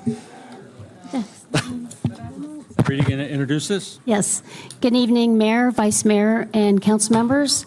This item is on the public hearing for AB 2561, and we have Michelle Barcelo from Human Resources to present on that. Good evening.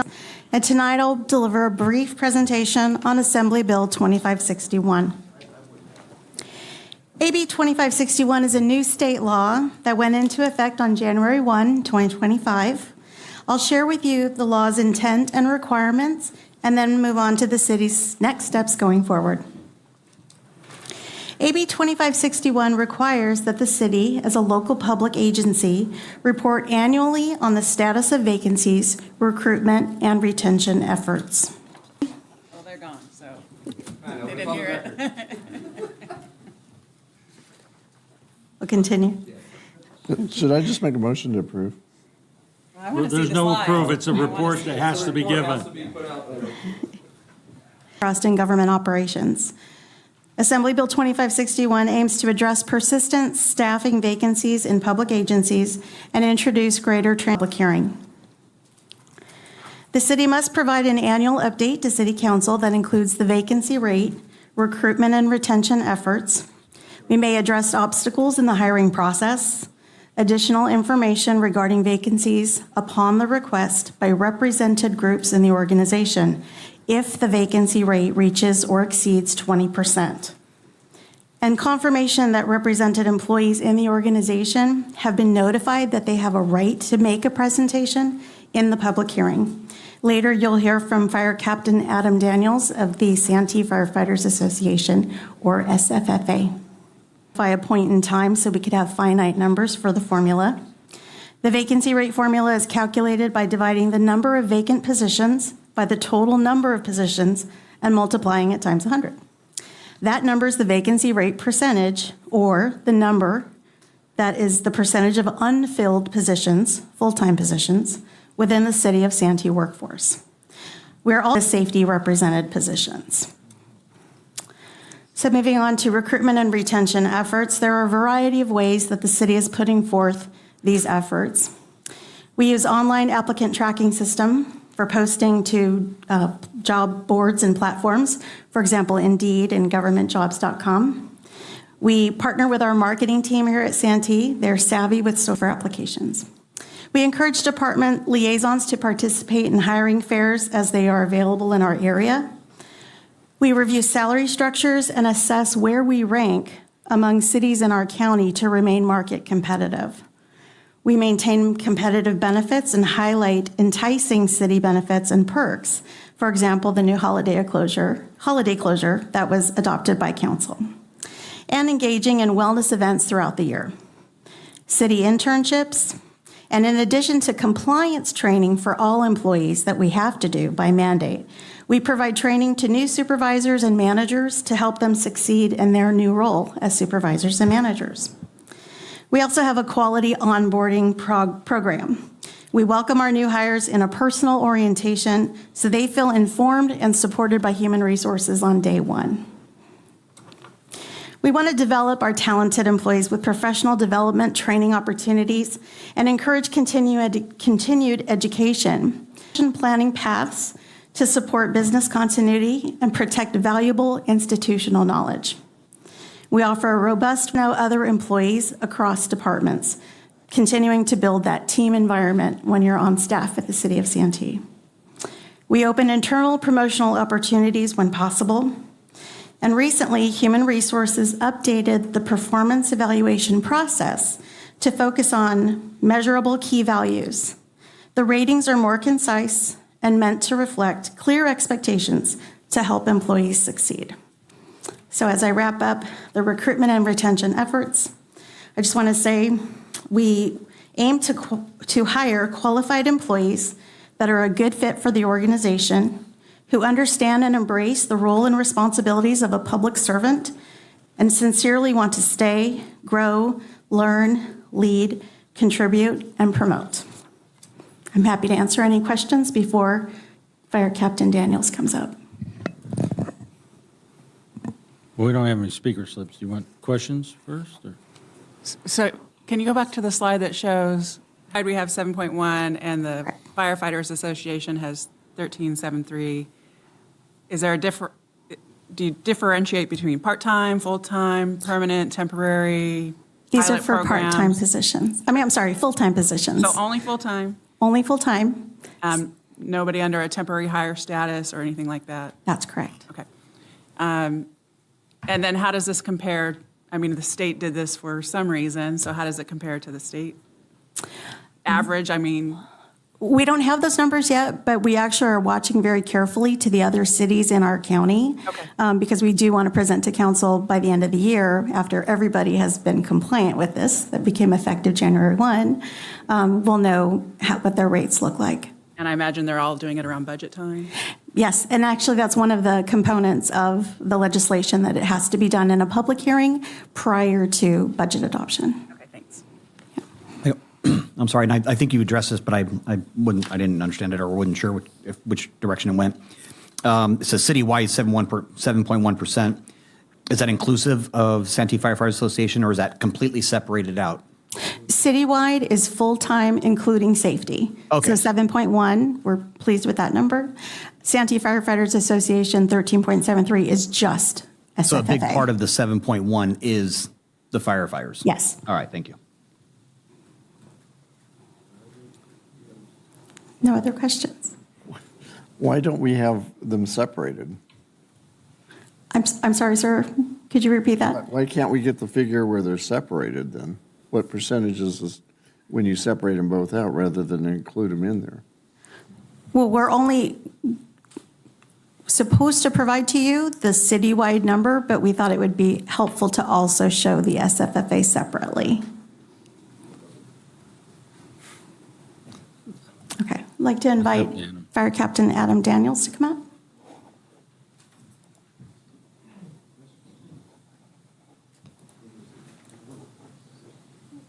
I might have to adjust the microphone. Maybe, just maybe. Button there, the whole thing right. Dang.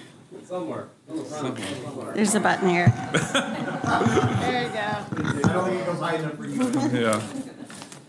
That's okay, I talk loud. We have a Adam handheld. Daniels, good evening, Council. Adam Daniels, President of the Santee Firefighter Association. I had the opportunity to talk about the vacancy report through our association. To my knowledge, and the way I was explained by Michelle, was that the whole city had to be presented, and then any bargaining unit within the city had to be separated out. And so that's why we were separated out and had the opportunity to talk about it. So through that, I would like to highlight some of our recruitment, retention, things that we've had, our successes that we've had due to the city council that we've had help with, and some of the needs, the current needs that we have facing us that we've all talked about, just highlight some of that stuff and some of our future concerns. So with that being said, let me find the button. With that being said, this is our path Sort of the microphone. from some of the There you go. significant changes that we've made throughout the past 6 years, working with council and working with a lot of the stuff we've done with SLMSA and the stuff we'll go over. So it's encouraging to see that our retention issues are declining, and we hope to stay on that trajectory. First thing I want to talk about on retention-wise is competitive contracts.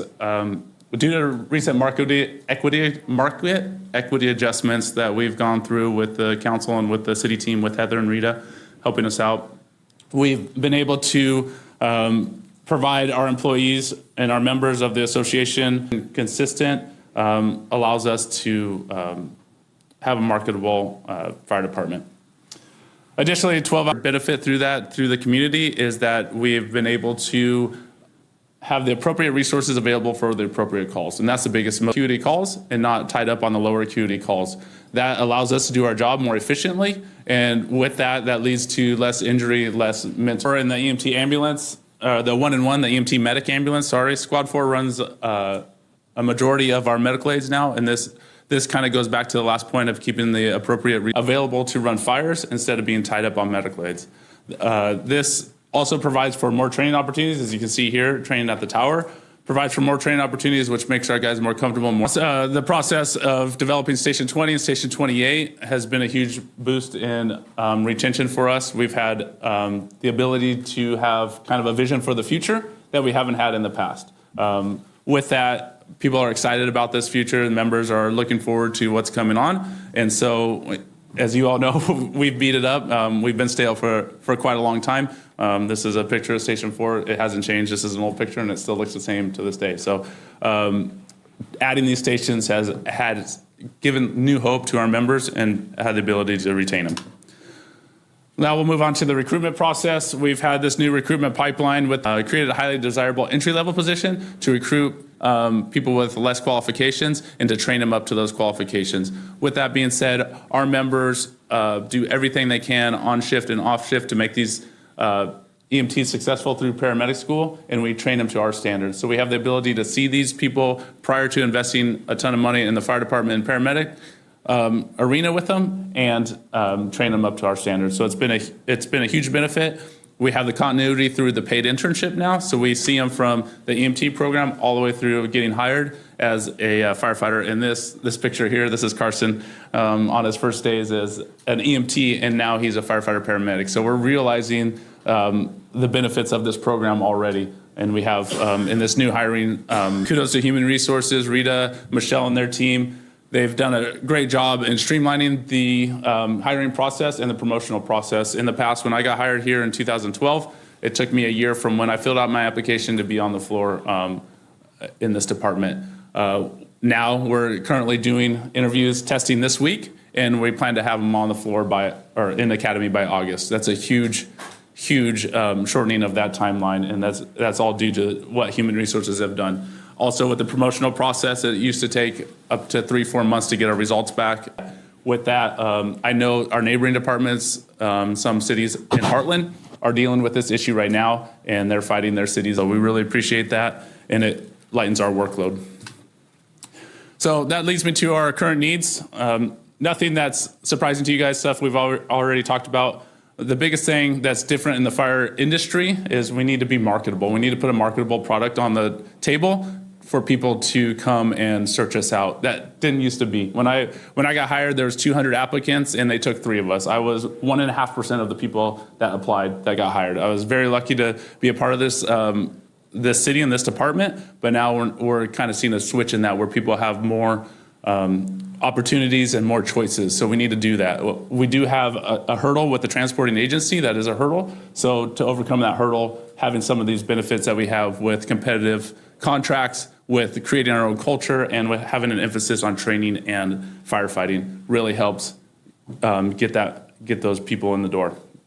Retention. Obviously, you don't have a recruitment problem if you don't have a retention problem. So retaining, valuing our people, and investing in our own people most of the time. But there's... Yeah, exactly. We just had one recent retirement, but that doesn't happen on a regular basis. So if we can backfill those retirements, but retain our current employees, then we're in a much better position. Continue to fund the squad. I know the squad was funded throughout next year but continue to fund the squad beyond that. Find a funding mechanism to continue to fund the squad. Like I said, it keeps the engine available and the truck available to run fires and to better protect the city. And building permanent stations and rebuilding current ones. We have a temporary station at Station 20. Hopefully we get into pretty soon in the next couple of months. It's pretty exciting, upcoming. So, and then obviously the Station 28 stuff. So continue to do that, and that'll continue to help maintain people. It says we have 54 members currently. The recommendation for the population size is 63 to 77 members. With that being said, that leads to the future concerns. With Station 28, we're going to need additional staffing for that station. So to just put that on our radar, how are we going to fund the staffing? How are we going to get these people? And when do we do that recruitment stuff to get those people in the door? And then increase funding. I know all this stuff we talked about takes increased money and increased funding. So having an increased funding mechanism to do that. Santee Firefighters Association did an amazing job of putting forward the Measure S, which ultimately wasn't successful by 2 points. Unfortunately, that didn't pass, but we're excited about the opportunity to answer any questions that you guys might have, or I appreciate the opportunity to come talk to you guys. Good. Thank you. All right. I actually do have a question. Myers-Millis-Brown Act, correct? MMBA. And that one speaks a little... I don't understand the component of a non-organized labor group being part of this. Did I miss something somewhere? Maybe Sean, maybe you have somebody read something, or are they setting this up so that every member of every city or municipal legislation is bargaining unit? I hope that's not what they're doing. No, that's not what it says.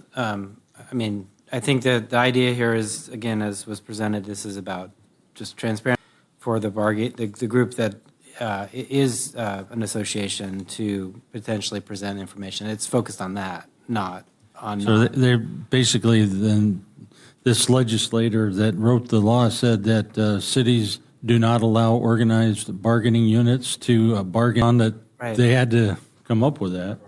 I think that the idea, again, for what it's worth on the face of the bill, it's about transparency and to just provide an annual opportunity as you're thinking about the budget to consider vacancies and, potentially address any problems with vacancies that exist. That's what it's designed to do. Yeah, maybe it's just that more I read it and more I listened to it, lest I trust them, I guess. I don't know. Can't blame me for that. Any other comments or questions from council? Okay. Thank you. We'll note and file that.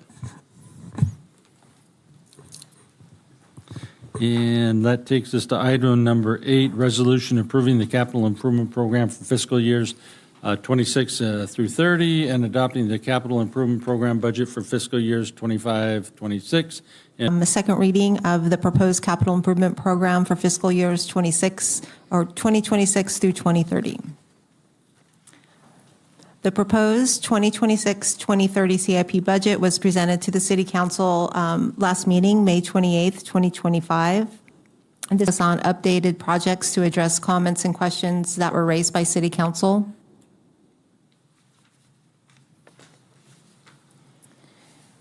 Based on City Council's comments and feedback, the following updates were made to the proposed CIP program. The Weston Parks Shade Installation Project. This was moved out of year 1 funding and moved to year 3. In addition, the original funding in year 1 was general fund funding. It is in year 3 as unfunded seeking grant funding. There was a new project added, Carlton Oak Bike Lanes Project. This project will install bike lanes on Carlton Oaks Drive from Carlton Hills Boulevard to Stoyer Drive to complete missing bike lanes along Carlton Oaks Drive. The project is estimated, at $5,064,000 and is currently unfunded in year 3 and year 4 of the CIP. This project is also actively seeking grant funding. So based on these changes, we've updated $127.7 million is funded. 34 projects are fully funded. $332.9 million is unfunded, and this includes 18 projects that are partially unfunded, 25 projects that are completely unfunded, and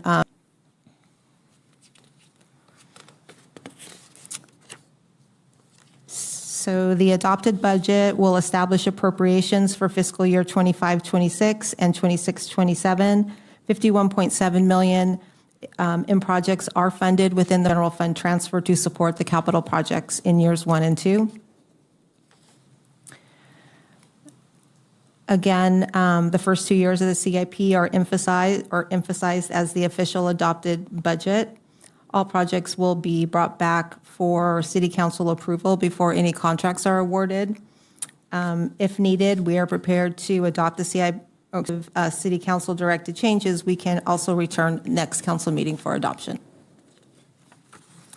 And with that, the recommendation is to adopt the resolution adopting the capital improvement program for fiscal years 2026 through 2030 and take related actions.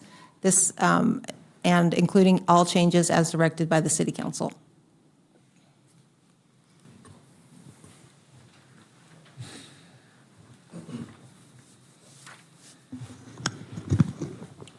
Hey there to the devils I know versus the state ones I don't. Did you guys all read my submitted public comments? Were they fun? $5 million so John can have bike lanes because nobody's going to use us. Although I did see one person use the bike lane in El Cajon. That's a first on an 80-degree weather day. How many people are going to use them in Santee when it's 95 degrees or 100 degrees? Nobody, right? Not in the right mind. So I would say there's less a gap in the connectivity of lanes more than there's a gap in the ridership of the lanes. But I know you're going to get the grant from Sandeg anyways. They don't care if anybody uses them. They can't even confirm if people use them or not. Because I remember hearing a presentation in Imperial Beach where they were asked how many people actually use that lane. Oh, we don't have the data. We don't know if they're going to have counters. Hopefully people will use them. That's the type of data-driven agency that is going to give you that money. Don't you worry. No to $1.8 million being wasted on EV chargers because no one uses those either. It's very rare. Actually, well, there's more electric cars than there are bikes. Okay, I'll give you that.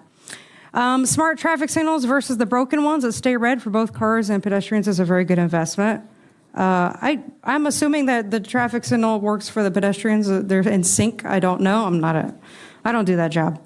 And I'm curious, is there no investment in sidewalk repairs or street lights or trash cans? I've had comments about that before. I highly recommend trash cans as a top priority for this city.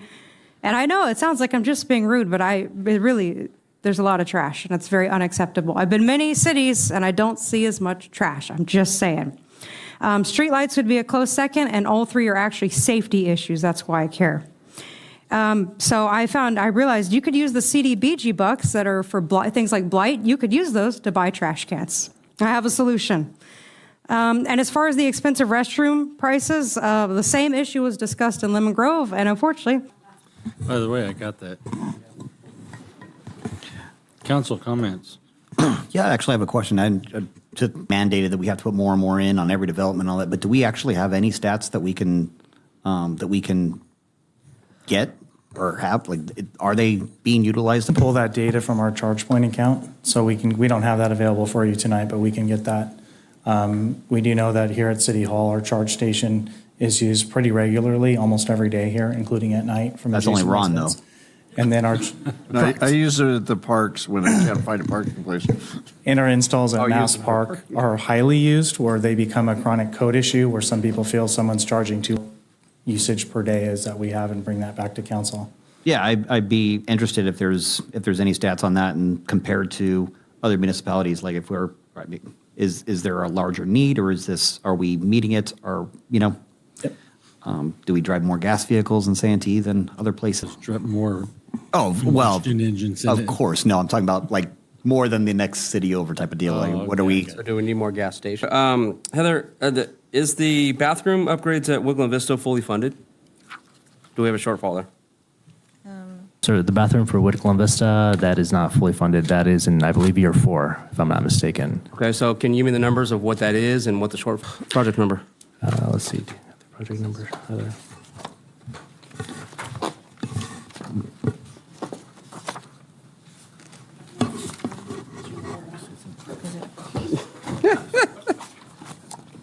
You ain't moving too fast, Cobalt.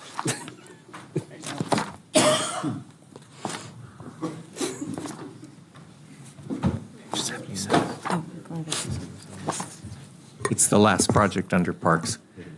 It's 1.7 million. 1.7 million, and So it's fully funded? it's fully funded, yes. Okay. Oh, no, it's in year 5. Can you show Nick? Yeah, year 5. In year 5. Okay, Yeah, year in year 5 is five. fully funded. Okay, Yes. so let's get to the crutch of that. So year 5 is fully funded. So is there any funds in year 1, or is it year 2? Is each year some Year 5 to fund it. out of those two Yeah, sources? so those sources will be used for the community center. So if the community center is done sooner, maybe we can move that project up. But until then, those funds are pretty tied up with the community center. I apologize, Councilmember. I thought you were referring to this upcoming year to do some enhancements at Woodland Vista Park restroom. $50,000 is a drop of a buck to 1.7 I know, million. I understand. No, but and the reason why I asked, because again, we're talking about priorities. We're going to get to budgets here pretty soon, right? So, it's all about priorities at the end of the day. So. Okay, my 2 items. The first one is related to the financial software, and it's funded, and I know it's funded, and and I think you had set aside, I don't know if it's in the CIP budget though, but $50,000 for consulting. There's $50,000 in finances for having someone come into the office and do our daily work, so we can have our subject matter experts, which are our senior accountants and our analysts, do the actual. When you're going through this? We do not. I would highly advise you do. So Same amount. Is that, I was going to say, is that the same amount, $50,000? Yes. For that expert Yes. time? Okay. And then the other thing is, looking forward to tonight with the budget, we already approved moving forward with the 5 park maintenance employees. And, but just thinking about that $180,000, and when we finally have our people in our parks looking at our restrooms and what we need, to the point of trash cans and maintenance and all those things, they're going to see it entirely differently than they did. So I think that we'll probably be using some of that $180,000 to fix problems that were just undiscovered, and maybe it's a good idea to hold that out and come back with lists to the director and say, these are the things, and then you can prioritize them. So just to be clear, the 180,000, we reduced the CIP transfer to the CIP by the 180,000, so it's not sitting in the CIP. So we would need to reappropriate those funds if you wanted to. So I don't know if you want to wait till after the operating budget to talk about that, or Whenever you say. probably after the operating budget. Ron, anything? All right, then. And I don't have any questions on this. I think you guys asked them all. It's a button in the middle. No, I have nothing further to add. Okay. Okay, do I have a motion on this? So moved. Second? Second. Thank you. Please vote.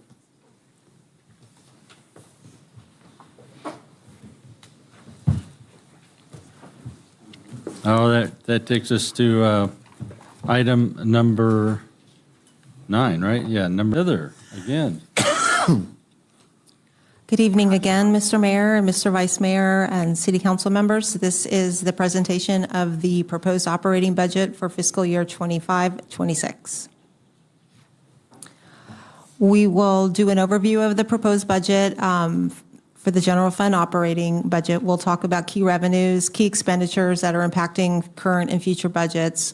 We'll go through each budget and just go through some quick highlights by department, and then we'll move on to other funds, 25. So there are many uncertainties in the region and national economy that the budget is balanced and continues to ensure that we are meeting our projections. We are projected to end the year with a reserve policy is 134,000. We continue to see modest growth in property tax, but experience a decrease in sales tax in the current year. The economic uncertainties that I mentioned earlier, demand for housing and consumer confidence continues to be a concern. One of the big, about 788,000 more than the current fiscal year. The unfunded liability portion of this budget is 5.1 million, which is 643,000 more than last year. The fiscal year 25-26 actuarial valuation is based on, among other things, the investment account rate of 6.8%. This missed target added a layer of investment losses to the calculation, so that's part of why 7. June 30, 2024, the actuarial calculation for June 3rd for fiscal year 26-27 investment rate of return, and that was 8.9%. Will this reduce the unfunded liability? It might. We might see 100,000. This will be the 5th consecutive year of the ADP. The current projected interest savings from the payments made to date, which does not include the projected payment in this budget, we've made about 2.3 million in ADPs over the last 4 years. So with that 2.3, we're also expecting savings of 2.2 million in interest. Fee increases in fiscal year 25-26. We are entering the 4th year of a 5-year agreement. This represents a 3.5% increase in year 4 as well as in year 5, 26-27. Other future items that we will be dealing with are cost of living increases, medical liability, workers' comp, and property insurance increases. So here is a snapshot of our budget. We are projecting $64.7 million in revenue, expenditures of 64.3%, or 64.3 million. Revenues over expenditures are about $400,000. Included in the budget are transfers to other funds of $706,000, transfers to the capital improvement program, $945,000, and the ADP previously mentioned of $600,000. The total change to fund balance is about $1.8 million. We're expecting to start the fiscal year with $16.1 million in available fund balance and end the fiscal year at June 30, 2026 with $14.2 in available fund balance. So the chart in front of you shows our revenue over the last 4 years. The column in brown is the proposed revenue. And this is organized by major revenue groups. We are expecting, as I mentioned, $64.7 million in total in revenue.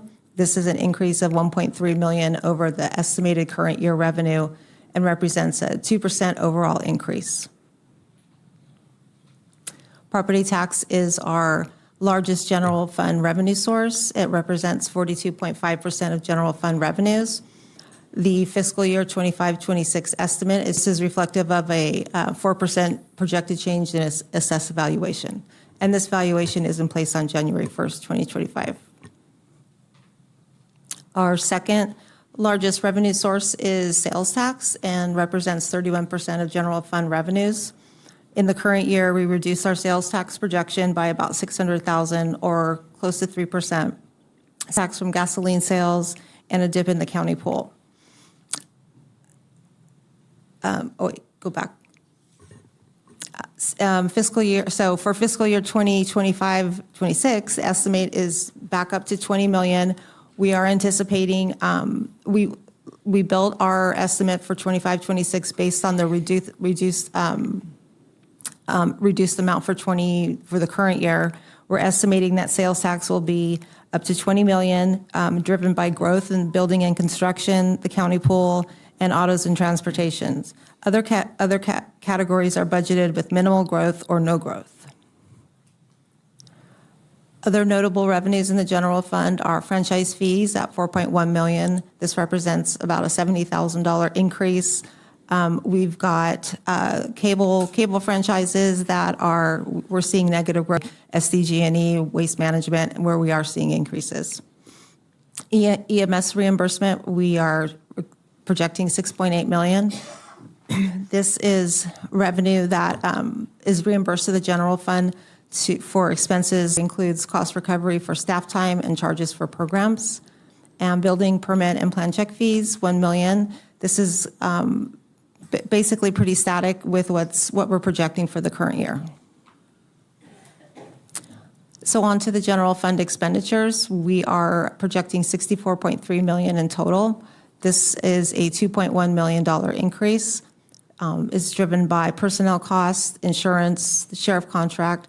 Other projects included in this budget include general plan update, CSD projects, fire equipment, and station support. So on to the personnel costs. We've got a 3% COLA for Santee full-time employees, which includes the Santee Firefighters Association, all general and management employees, and city council. Also included is a 2.5% negotiated market adjustment for the Santee Firefighters Association. Included in this budget is the addition of 7.5 full-time employees. 5 of these full-time employees are the landscape irrigation maintenance workers in the new Parks Division. Back in February, the City Council was presented with a plan to transition out of a contract-based model and to an in-house model to maintain city parks. The goal of the project was to provide more attention and ownership to the parks, as 5 full-time employees in this division is close to $600,000. The next position is the senior planner in planning. This position would assist the planning department in managing the cannabis permit administration, would work on discretionary projects, and manage the general plan update. Originally, the general plan update was presented to be 100% funded by consultants. This position is projected to be $144,220 and funded by these other. This position is a full-time code compliance assistant. This would be 1 full-time position replacing 2 part-time positions that are currently in the current budget. One of those part-time positions is a benefited position. So with the addition of 1 and the decrease of half, that leaves us with a total net $1,000. The next and last position is the information technology technician. This position would assist the IT department with support for certain lower level tasks, freeing up the IT manager and the IT analyst for higher level initiatives. This position is expected to cost about $96,000. Other personnel adjustments include a marketing item of the salary survey for his position, more in line with the median. The type of work done by this position with the correct job classification. We also have an increase in car allowance for the mayor and city increase. Standby duty is performed by public services staff to respond to emergencies during non-working hours. Currently, we are proposing that we increase that to $300, which is the median for that type of pay for this type of duty. In addition to the flat rate, there would be an increase to overtime because an increase to the flat rate. The full budget amount, which includes personnel and non-personnel, but through this section, we'll just highlight the non-personnel impacts or changes, I should say. The first one is City Council. It's a pretty status quo budget, no significant changes. $5 million. This budget includes $36,000 for homelessness services. This is a kind of a stopgap funding appropriation. We are using the last of our ARPA funding for homelessness and are expecting another grant later in the year. So this appropriation will allow us to keep the program going through that time. Information technology software program, and then cybersecurity software. Animal control, $478,600. This is the cost of the third year of a 3-year contract with the San Diego Humane Society for animal control services, and represents about a $14,500 increase. And the CPI, I think, was 3.1%. Expense, it's gone up. Prices have gone up for elections. Human resources and risk management teams. Finance 1.9 includes $54,820 for staffing assistance for the financial system implementation. Engineering 3.3 million. Pretty status quo budget. They do have included in their budget funding for a new plotter that will match with certain technology requirements. $20,920 for work related to the general plan update that we mentioned a little bit earlier with the senior planner addition. Community services, $7.1 million. Included in $600 for City Hall maintenance, $50,000 for Woodland Vista swing set replacement. And then they have multiple contracts, electrical, HVAC, plumbing, et cetera, that are affected by the annual increase, which this year happens to be 3%. Increase in the law enforcement services budget this year. Included in this budget is the city's financial support towards the school resource officer at West Hills and Santana, $240,000, and then 6 sheriff cameras. And fire, $22.7 million. About $18,800 is needed for replacement appliances and appliance repairs. $11,000 is needed for equipment for the reserve engine to get it turnkey ready. $7,000 is needed for equipment for the new brush rig. SCBA mask accessories, $19,000, and then they continue to see increases in standard regular areas such as medical supplies, agency contributions, and wearing apparel. The final general fund department is $5,000, and then transfers to other funds. The vehicle replacement, $592,000. Technology replacement fund, $70,000. Highway 52 coalition fund, $43,000. And then, as mentioned earlier, there's also an appropriation for $600,000 for the 80 payment to reduce the city's unfunded CalPERS liability. The first column is the current year. Column 2 is the proposed budget that we're looking at tonight. Has been created with information known at the time, and you'll see in year 3 that there is a dip below 22%, and like I said, this is done with the information that we have today. Vehicle acquisition and replacement fund. There are 2 proposed purchases this year. The first is a fire ambulance remount. for vehicle 190, $225,000. This is funded by a transfer from the EMS fund.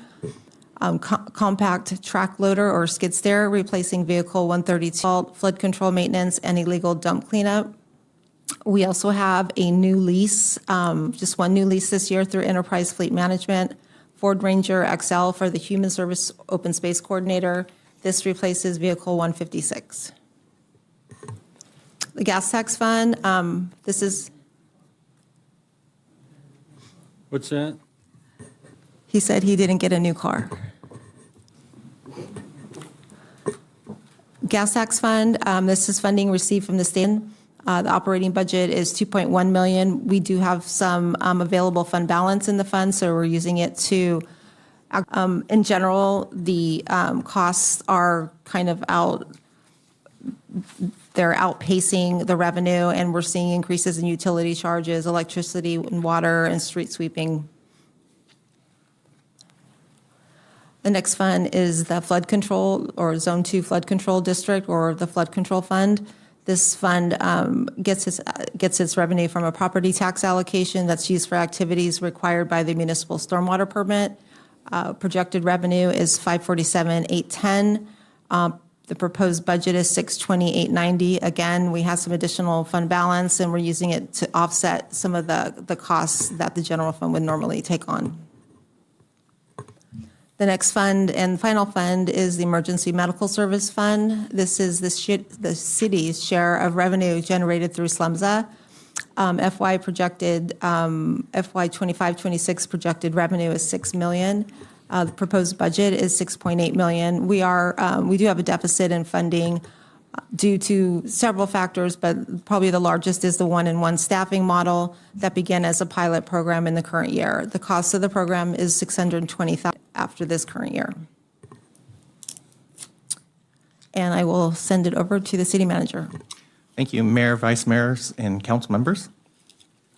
So in your February biannual retreat, and then through direction that followed up in March, the council directed the city manager to come up with some potential reorganization proposals for as part of the budget. I will say that everything I'm going to go over here is not in the budget. So those things that if the council's interested in, we would bring forward to you next month, from the fire department over to community services. The benefit of doing that is that there's a lot of effort that's done by the deputy chief around fleet management, and still will. I mean, it's not like the work's going to completely go away, but freeing up the deputy chief in particular to focus a little more on life safety issues rather than on fleet management issues, I think it would be of value. The other thing is that there was a lot of interest in trying to build up a little bit more mechanics capacity. So the recommendation we would have is that we bring on a fleet supervisor and move that group over to community services. So then you would have both some additional capacity with your life safety as well as additional capacity on actually doing mechanics work. The second recommendation, I need to back up a step. So when I came here and I was like, okay, what are these reorgs that the council was interested in? There's really no paper trail. And so in individual conversations I've had with you, that's where these recommendations are coming from. So anyway, the second recommendation is to consolidate the council support into one department. So it would mean moving your confidential secretary from the city manager's department over to the city clerk's department. The third one is school crossing guards, and there was talk about moving the crossing guard responsibilities to do the organizing and be sure you've got your schedules right, and if somebody's not there that day, getting somebody else in is literally just a handful of hours each week. And so his recommendation to me was, let's just leave it over here in the fire department. It's an unusual situation. Most cities just use, well, not cities actually, most school districts use school patrols. So I think taking this coming year and having some discussions between fire, city manager, and the school districts to kind of think about, well, what do you want to do with this long term? We go to the next slide. Services, now you have two different departments, so planning and building and engineering. And there's concerns over, especially, you know, some projects that even I've touched in the short time I've been here, that where you end up with things getting kind of implementing a single point of contact and conflict resolution for projects. And I've given you all an initial draft, and then being sure that that we have multiple departments involved in project reviews, so planning, engineering, fire, and the city attorney's office, being sure that they're meeting at least once a month to talk through these issues and being sure we're coordinating things. The last one I had was Public Works.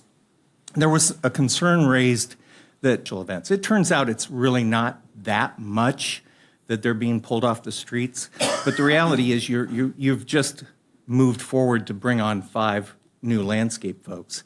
And I think those people can pick up a lot of that slack that Public Works was doing. So I think you'll be at a place where you can more maximize the street crews works out on the streets.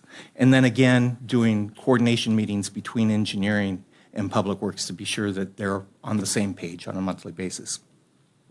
Yesterday, I had a meeting with Councilmember Trotter, and he brought up another recommended reorganization that we fully support, but I'll let him talk about what that is. Yeah, I'm brother. I guess I'm first going up, so. I'll allude to what the city manager is referring to right now, but I'm going to go back to it because it's obviously a part of the whole budget here.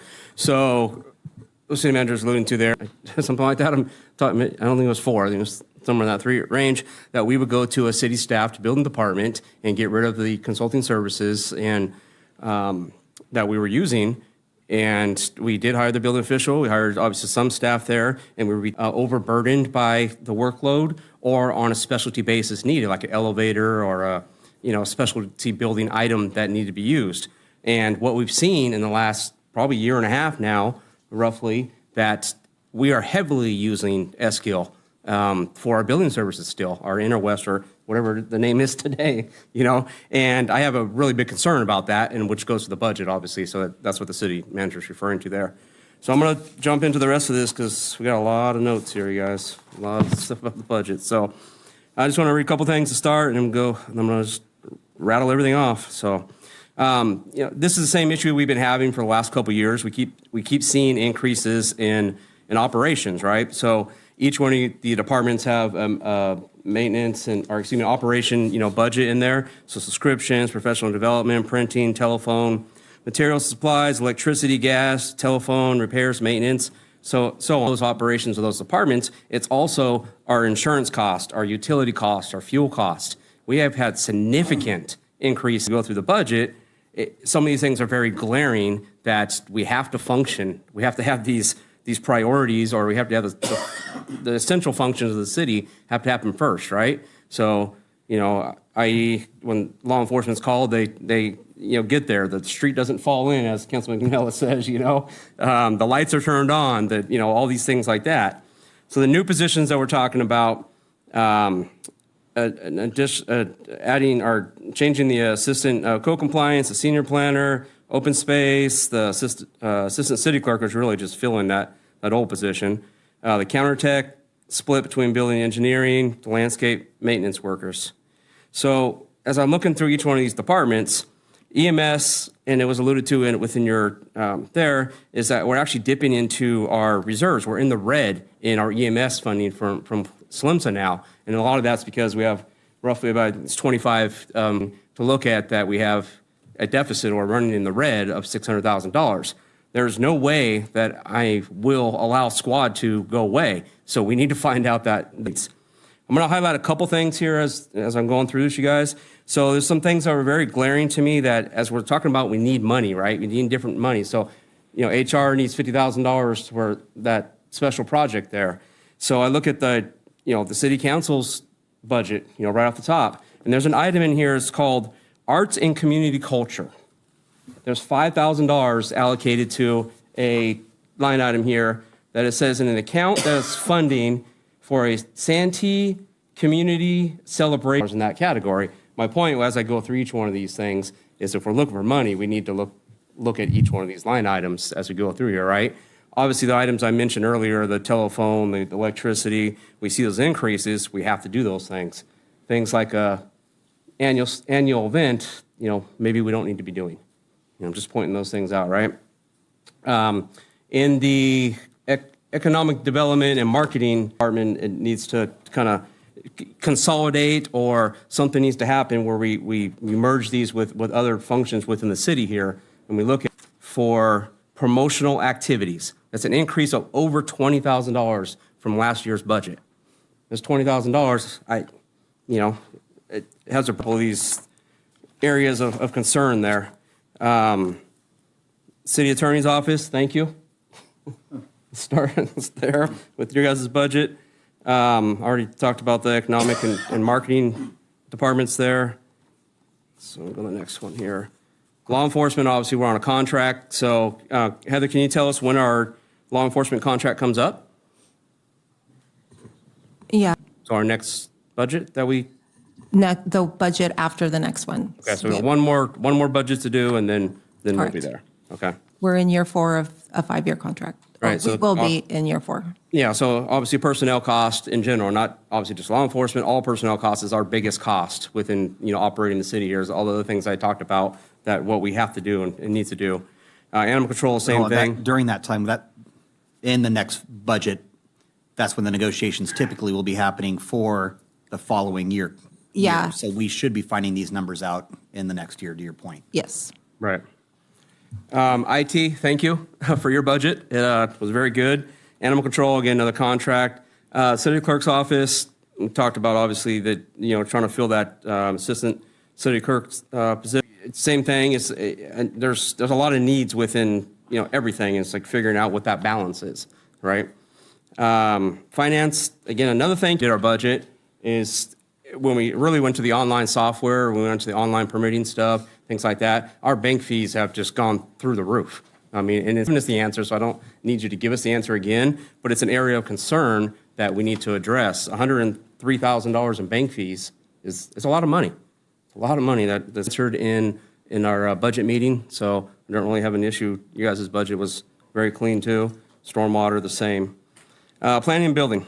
All right, so this is one I had a lot of combination when it come down to the building department, is that we're asking for $500,000, a plan checker in our department that actually does that service for us.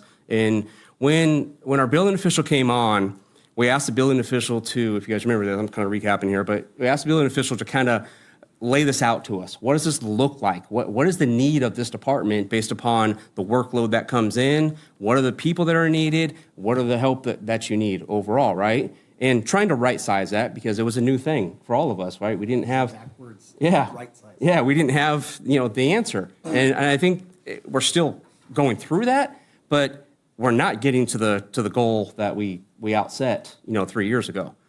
So something in planning. They're asking for another senior planner. So I think you had a description in there. So is there any impact to the general fund with this position, or is everything is cost recovery? Working on the general plan update, which we would have typically been spending that money on a consultant. So we're going to bring that person in-house and take more ownership over it.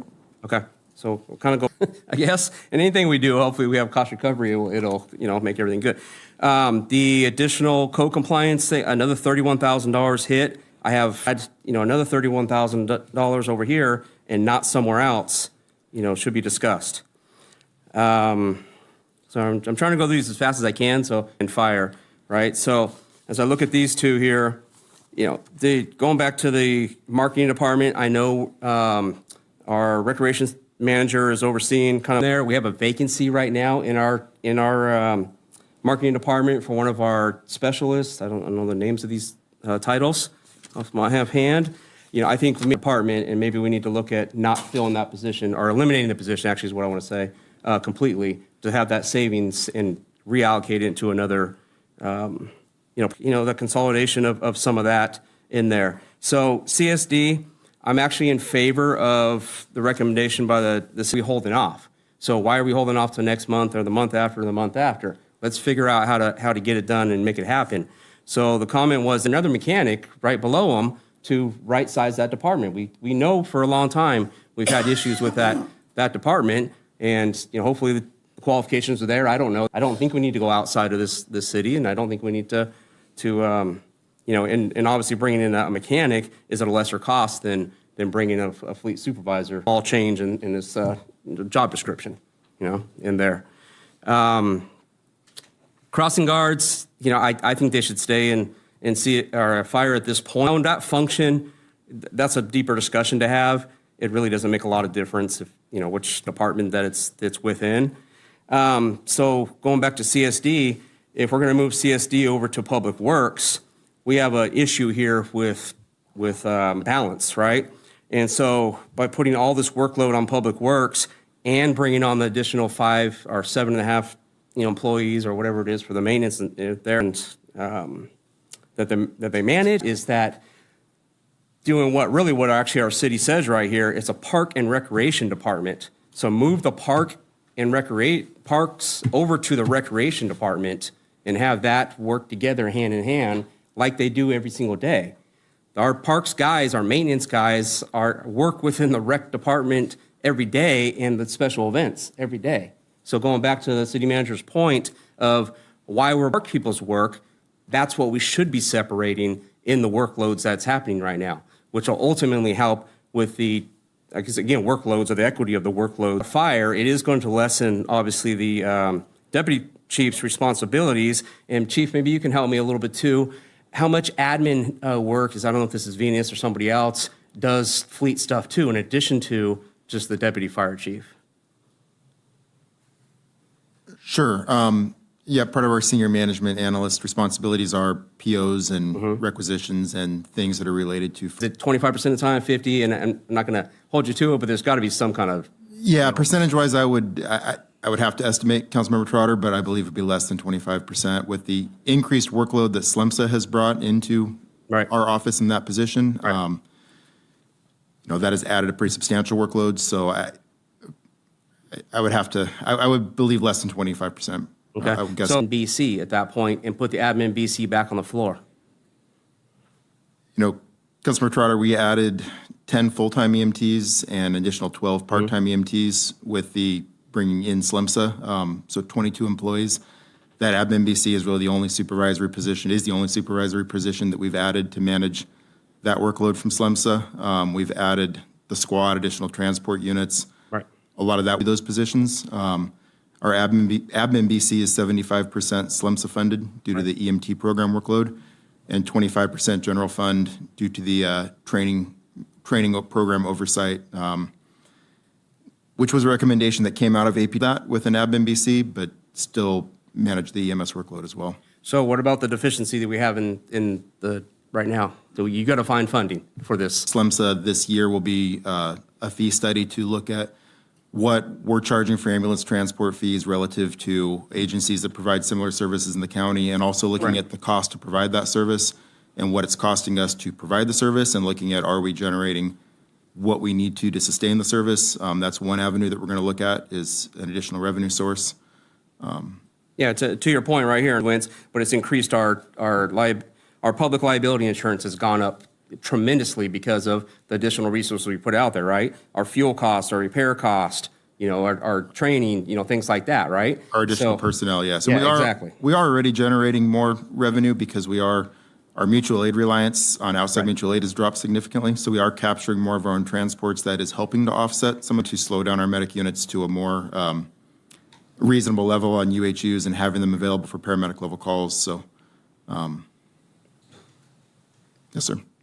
Yeah, and so it's all part of the discussion, right? It's figuring out, what's that right balance, what's that right, and again, it's really about right-sizing the departments, making sure that the functions of each department is not being duplicated, that we're actually being as efficient as we can within each department, and we're giving, our constituents, our citizens, the best service that we possibly can. You can always go back on it, huh? So, all right, I think that's all I got at the moment, so someone else go. Mayor, Councilmember Trotter, would you like me to? You got it all. I did. So the cultural event, the 5,000 was the community values piece. So that's where that 5,000 was. On the 40,000 of promotional. What's the community values piece? Okay. I'll explain. When we had that committee that talked about our community, and we decided that what we should do is find ways to value the different cultural backgrounds we have in our community. So they came up with this backgrounds are. And it's been very successful. It's very well attended, and it's very appreciated by our community.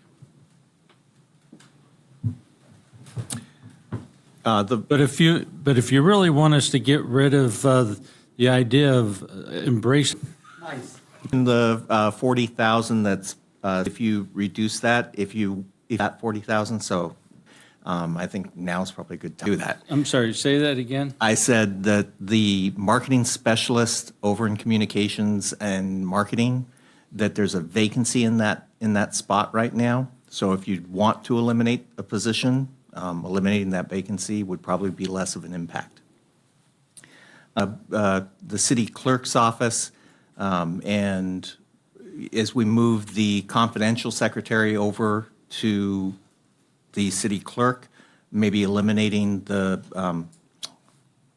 admin secretary out of that. And I don't think we would object to that as well. Confidential secretary, myself, and a part-time staff member, we could accommodate some of the duties that are like the confidential secretary does in the city manager's office with payroll and purchase orders, things of those natures. We can train part-time staff to help with those resources, and there would be more redundant, the assistant clerk, the part-time person versus the confidential secretary when they're out of town right now. There's nobody backing up that position other than other people in other divisions. I did. Sorry. The city manager and I had talked about this. Jumping ahead. So I have it on my list, but I apologize. It's okay. And just a little bit of background just for all staff. The additional position was added prior to James, I think the admin position, because we were told that we would have having passports done at the city is great, and we do have some money come in from that, but it doesn't offset the full-time position. That is correct. It can't be a temporary position. If it's a part-time permanent, that would be something that could be possible, but at any temporary position. But then eliminate support moving the confidential secretary. Current level that we're doing right now. And what is that annual? What is it, around 35,000? Okay. That's correct. Brought up, Heather's interested in exploring that and seeing what we can do to bring that down. Can I jump in there? By bank fees, are you talking about, we should look back into matching it, though? Increases, and not Councilmember Trotter and I talked about this. Yeah, we have to do a fee study, and Heather, We have to do the fee study ultimately to do it. Well, you don't have to do a fee study. You just have to go out and, negotiate with bank fee with people that do processing for credit cards and get the best deal. That's how you do it. Yeah, the reality is everybody's doing that now. I mean, when I do fair plan policy, they're charging it, so everybody's starting to charge that. But no, you're what you're talking about is passing on the fee to the customer, but that's not what we do. And believe me, I've done a lot of work with bank fees before. So, but you negotiate with the SAW in the bank fees that the city pays. So every transaction is a bank fee based on the amount of money it is, and the percentage that our processor gets is a lot compared to the industry. But my concern with putting it into the fee is how often do we update the fees? So if the bank rates do go up, we're not collecting that amount. Ideally, we would update the fees, do a fee study every 2 years, 18 years.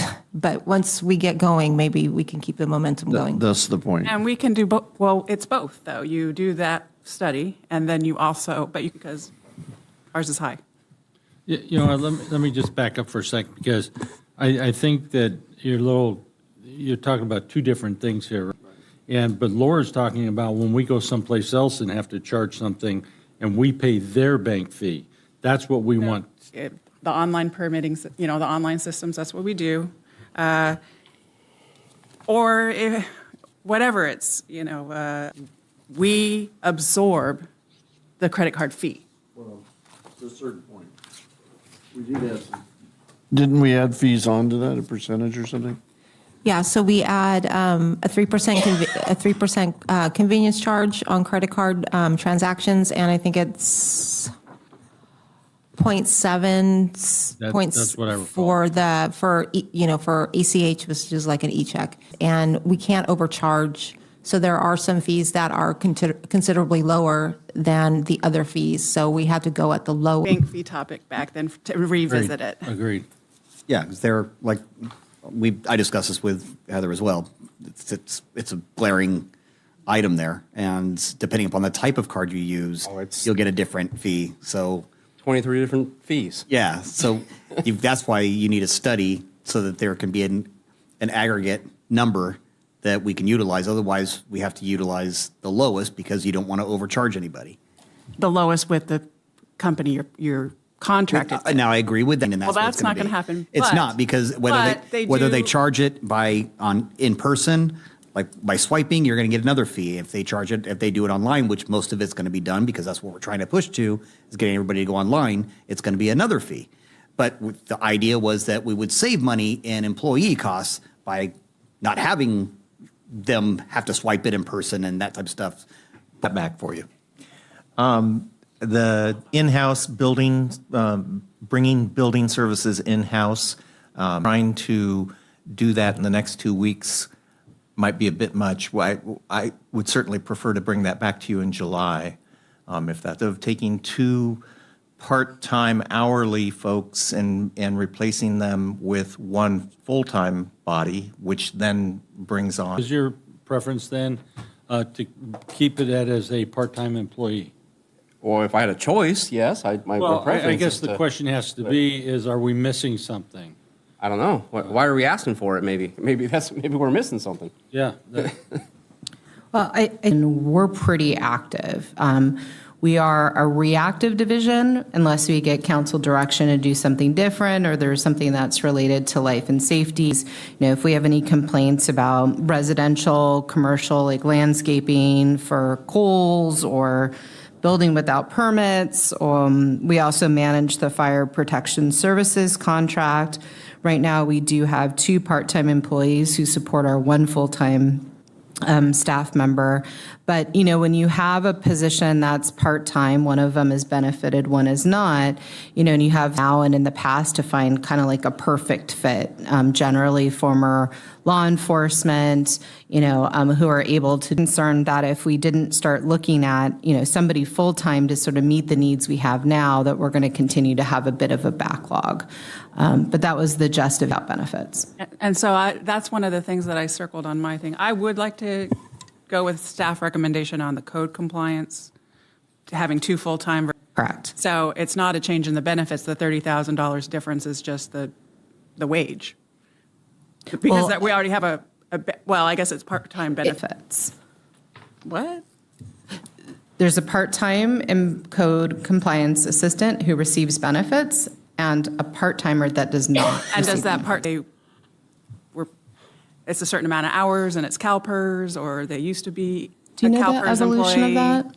I think that the way that the position was added to the budget, it was added as a benefited position to attract a higher caliber employee.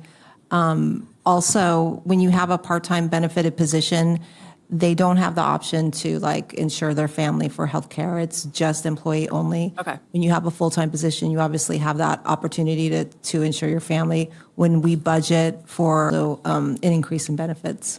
Okay, good, thank you. Sorry. Can I ask her a question? No. Okay. About that. You said please. Are you going somewhere else? Not fast. Not you personally. I'm talking about with your. Are you going to another topic? Is what I was No, asking. I'm on code Okay, compliance. go ahead. You finish that. Okay. The reason why, and perhaps maybe Sandy just looked at me, but I do call about code compliance issues a lot. And that is because in District 3, you know, that's the whole Mission Gorge corridor, a lot of businesses. Yeah, a lot of code compliance issues just seem to fall in District 3. So I don't know what your experiences are with code compliance, but that department does a lot of work. And I'm surprised with just one full-time person and two part. To right now. So, you know, we cause our own problems sometimes. We go out and inspect fire hydrants, and then we send letters to constituents about a wall, right? So in that particular case, that came obviously from the fire side of it. But, you know, there's several instances I'm just giving you one because it's a recent one, obviously, in there. But there's several things that we're creating our own issues. We're creating our own why we need more people and not actually doing what, you know, the constituents need. Well, but in code compliance, we do. Don't you get complaints about? Okay, well, I do. All the time. Rarely, but I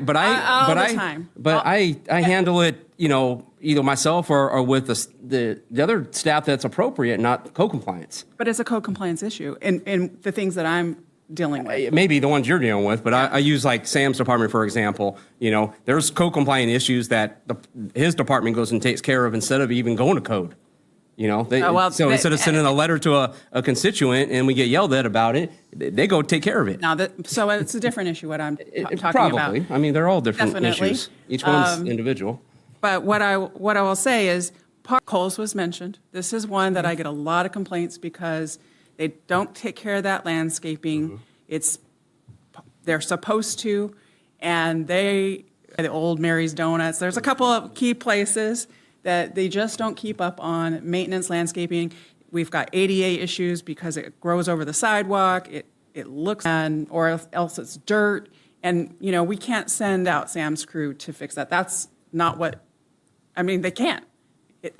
That cost recovery. Their property. You know, one time is a courtesy, but these are repeat offenders. It's not just one time. It's every year, multiple times. And it's always oh, yeah, I had surgery.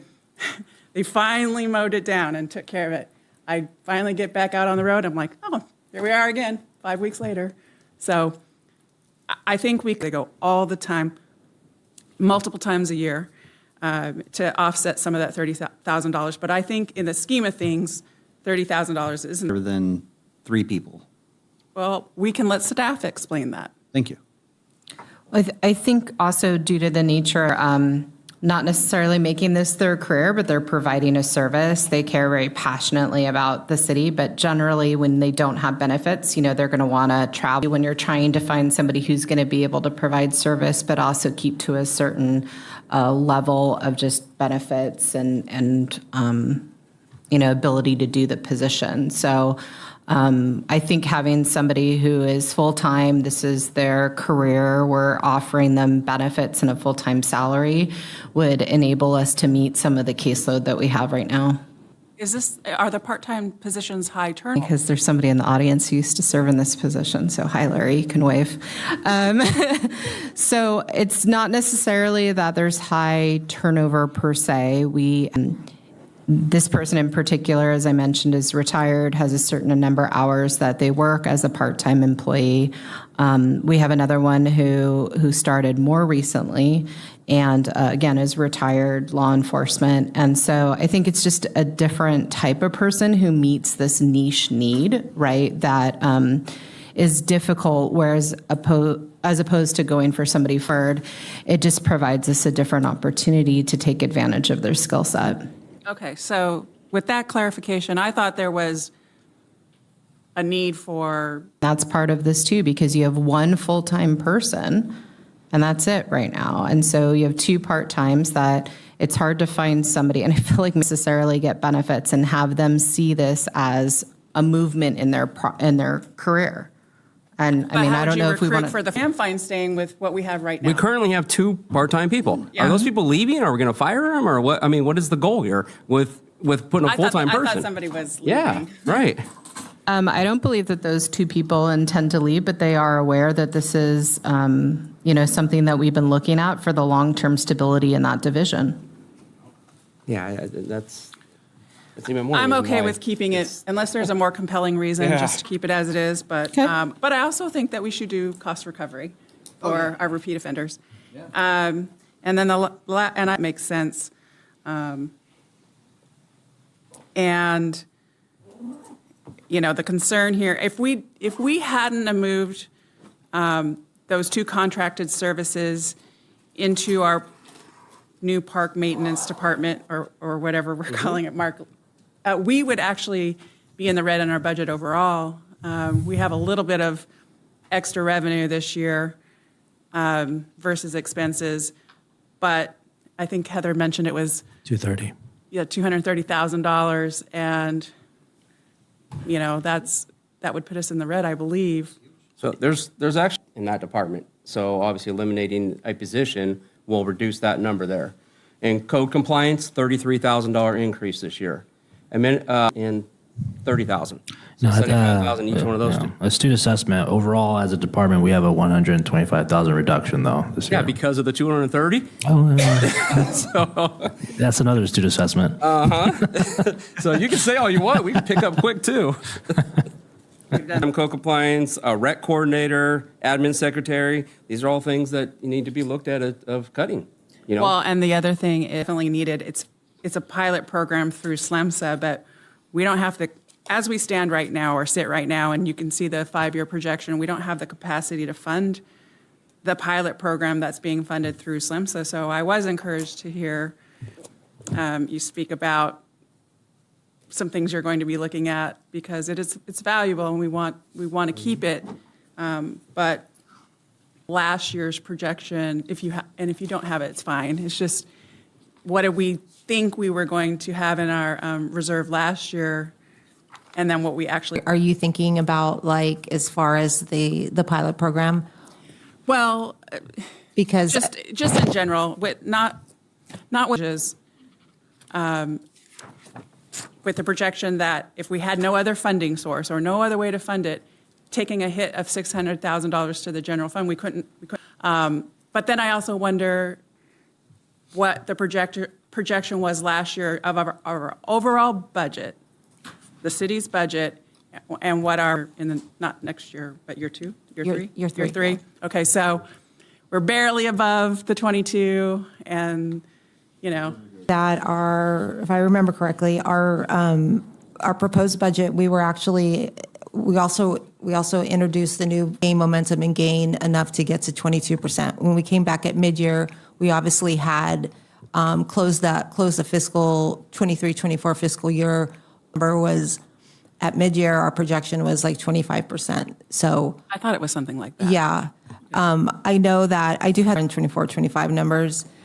We had total projected revenues in the EMS fund of about 5.7. We're right on the edge there last year. We're over by 599,000. So we dipped into fund balance, but I believe we were going to use source for it, which would have, I think, was probably the sales tax initiative. So. How is the Lakeside arm funding their portion of this? So they don't, well, I can speak to it, but would you rather? They are not running a program like this in Lakeside at this point. So basically, you know, see with the structure, we fund the SLEM's obligations, and then the agencies are given their. So we've made the decision to try this, fund this out of reserves. Lakeside is not doing a similar program at this time. Aren't we looking to adjust rates again? Well, there wasn't a proposal, to my recollection, on the. I thought we were going to do a They're study. just discussion. Yeah. And Chief, you were there, weren't you?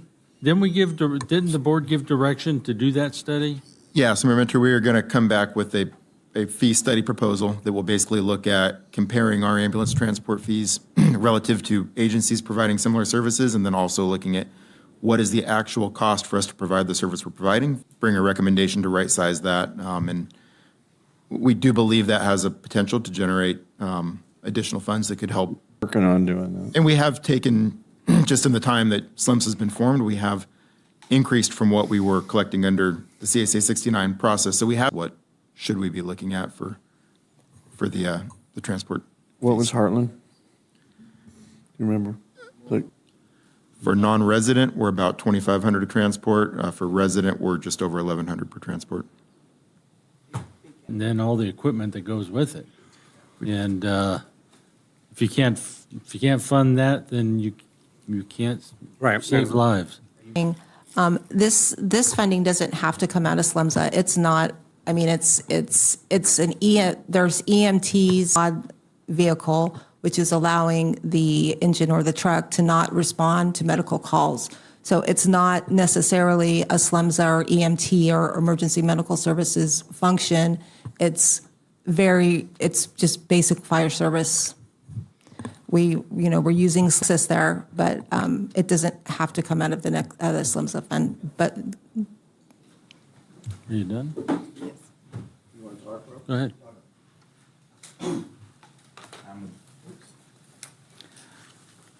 Oh, boy. Some of the stuff, I've got 10,000 Post-it notes here, but some of it's already been discussed, so I won't. I definitely want to echo this is promotional activities and economic development, marketing. I mean, this went from 19,000 18 months ago to 40,000. I go into that back office and there's still, right? There's still boxes and boxes and boxes of promotional items in there. We don't need to be buying more. When in the grand scheme of things, when 2 years ago, we didn't anticipate sales tax revenue coming down so much. And it's just a sign of the times. Times are tough, and I think they're going to get a little tougher. Finance director, in that property tax revenues will continue to stay strong, but sales tax revenues, I think we're going to see even further decrease.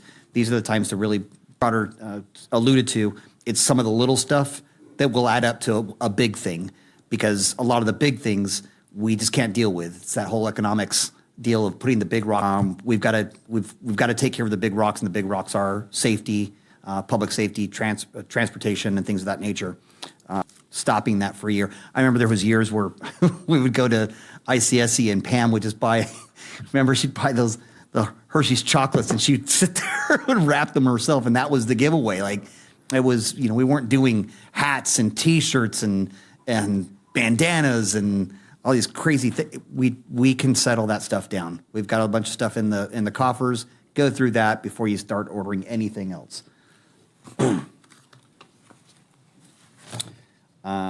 City clerk's office, I just had a note. Good job. Good talk, Judge James. So. For HR, I had a question with expert consulting services. That's been such a huge swing over the last 18 months. Why such a huge swing? Went from 11,000 actual in 23-24 to 72,000 in 24-25 to anticipated 33,000. That's just all over the place. Yes, ma'am. I'm going to have Michelle speak to that because she has the details in front of her. Okay. Good evening again, Vice Mayor. The expert professional services, primarily the largest cost came from investigations. Those are very difficult to quantify, to assess, to anticipate. We just don't know when we're going to need an outside consultant to handle a disciplinary investigation. That could involve a handful of people or an entire department of people. There's interviews and investigations, and then a report, and we just don't have a way to know what that's going to be. So we did at mid-year raise that up to 50,000 because we had multiple investigations going on from the beginning of this year. As we forecasted as best we could for this 25-26 budget, we were considering finishing up. We needed that margin for a small investigation, and then knew we would have to ask for additional funds if we needed it. Okay. That says this account funds the City County Personnel Association Training Consortium. The LCW training that we're paying for an attorney or another expert consultant. We also use expert consulting for Professional services to assist with human resources. So really what this was, it was for the investigations. We had to use it for investigations, yes. Okay. Then I will leave it at that. I thought if this was something that we're, these numbers are coming out crazy all over the place, and it's 2,500. Yeah. Okay, well, the description, that's basically, yeah, the seven. It was the investigations. We had 3 at the beginning of the year all at the same time. Expert consulting costs and attorney's fees. I know this is just probably a silly question, but if you, the property insurance and public liability insurance, I mean, these jumps are significant. Are there any other providers that we shop? I mean, I'm are going to there? let Michelle answer that. All right. I mean, 70,000 increase in one and 300,000 increase in the other. That's pretty significant. Yes. So it's an industry-wide problem, not just a Santee problem. And what we wanted to do when we were looking at anticipating to the PRISM pool. PRISM is the Public Risk Innovations, Solutions, and Management. This pool has 130 members in California, and cities, their losses absorbed, and we support each other so we don't have to worry about limitations in coverage, not being renewed for coverage. They can negotiate on our behalf and do much better for us than what we would be able to do on our own.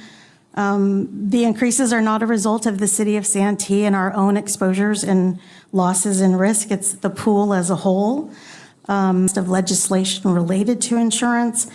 And we also get with PRISM not just the insurance for property, pollution, and resources for maintenance, inspections, and training. All the Are the city of LA and the city of San Francisco involved in that? Betcha that there you go. There's where a great ton of that liability is coming from.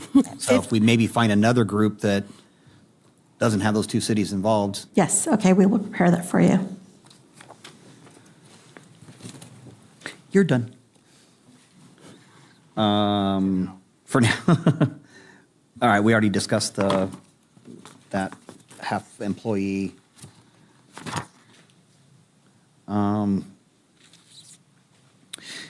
In planning, budget details, we got other San Diego County Sheriff, page 110. The appropriation, let's see, to conduct background checks on cannabis business applications. If it was $5,000 for 16 businesses to go through the background checks. For the cannabis applications we awarded, it'll be owners and employees, and it'll be any time that information changes. So the cost that's here is to pay the sheriff to administer that information for us, but the specific costs that are accrued for the, not the processing, but like the overall fee, kind of like passports, right? Like we have our fee and then there's the federal fee. So the applicants will pay the fee that's due for the background check, and we pay the sheriffs. Don't have access to that information, and then they provide all of that to staff and let us know if it's a pass, no pass. If they have to investigate why it was a no pass, they handle all of that and then just get us back to the information and say this is what the final determination was. So do we recoup those fees? We recover the fees that we are able to now, but when we initially set up the cannabis fees, remember, we hadn't negotiated the MOU with the Sheriff's Department, so we do expect that we would be able to revisit the cost now that we know what it is with the Sheriff.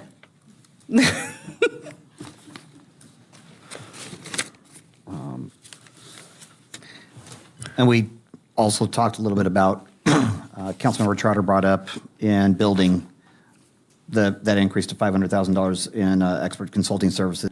I'm not in favor of that.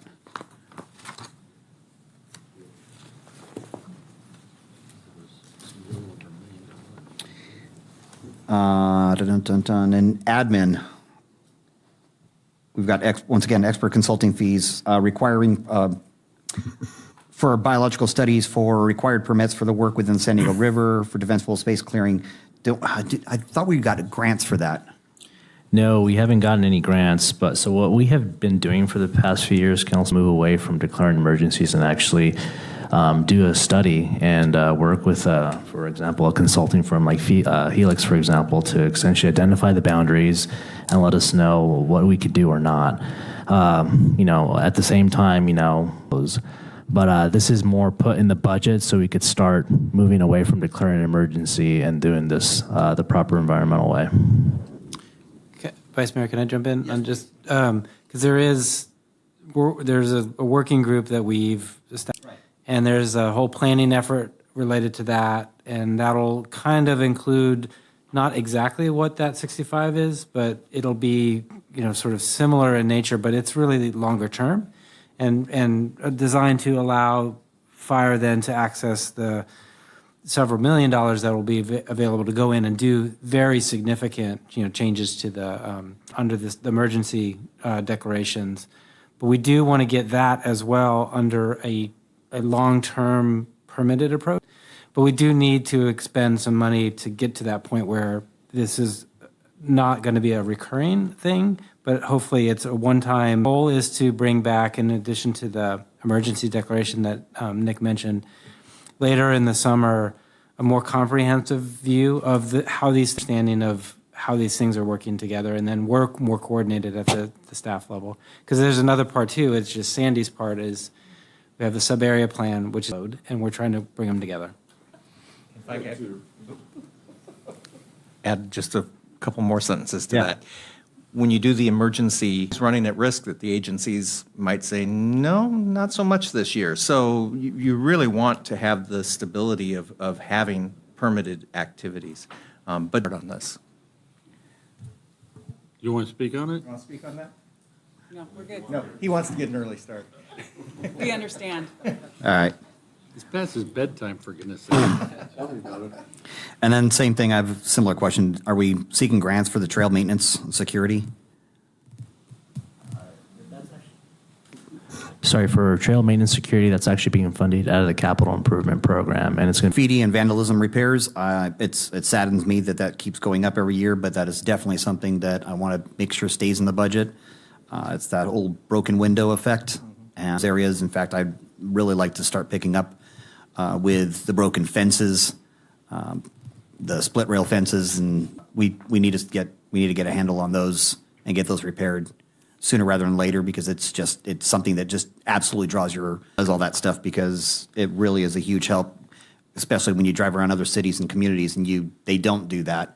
It's a significant difference. An opportunity, and we have full intentions to submit to completely revitalize our lodgepole fencing at Mass Park West, Town Center Community Park, right now currently at Mass Park. So that is an initiative that we're trying to get together. Beautiful. Public services, stormwater, the interceptor cleaning, how's that doubled in the last year and a half?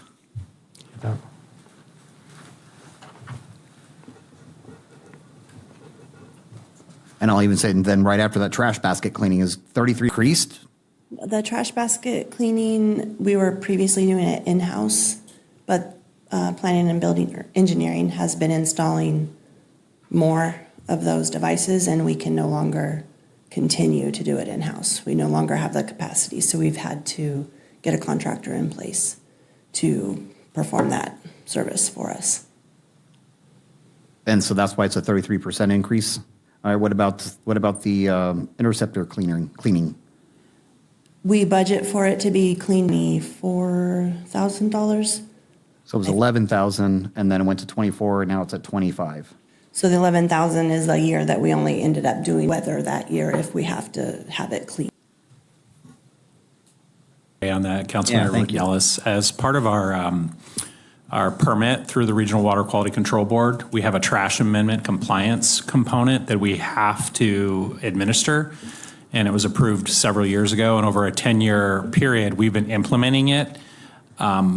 We were behind in some of the obligations and commitments we made, and I think we're installing approximately 100 of them this year.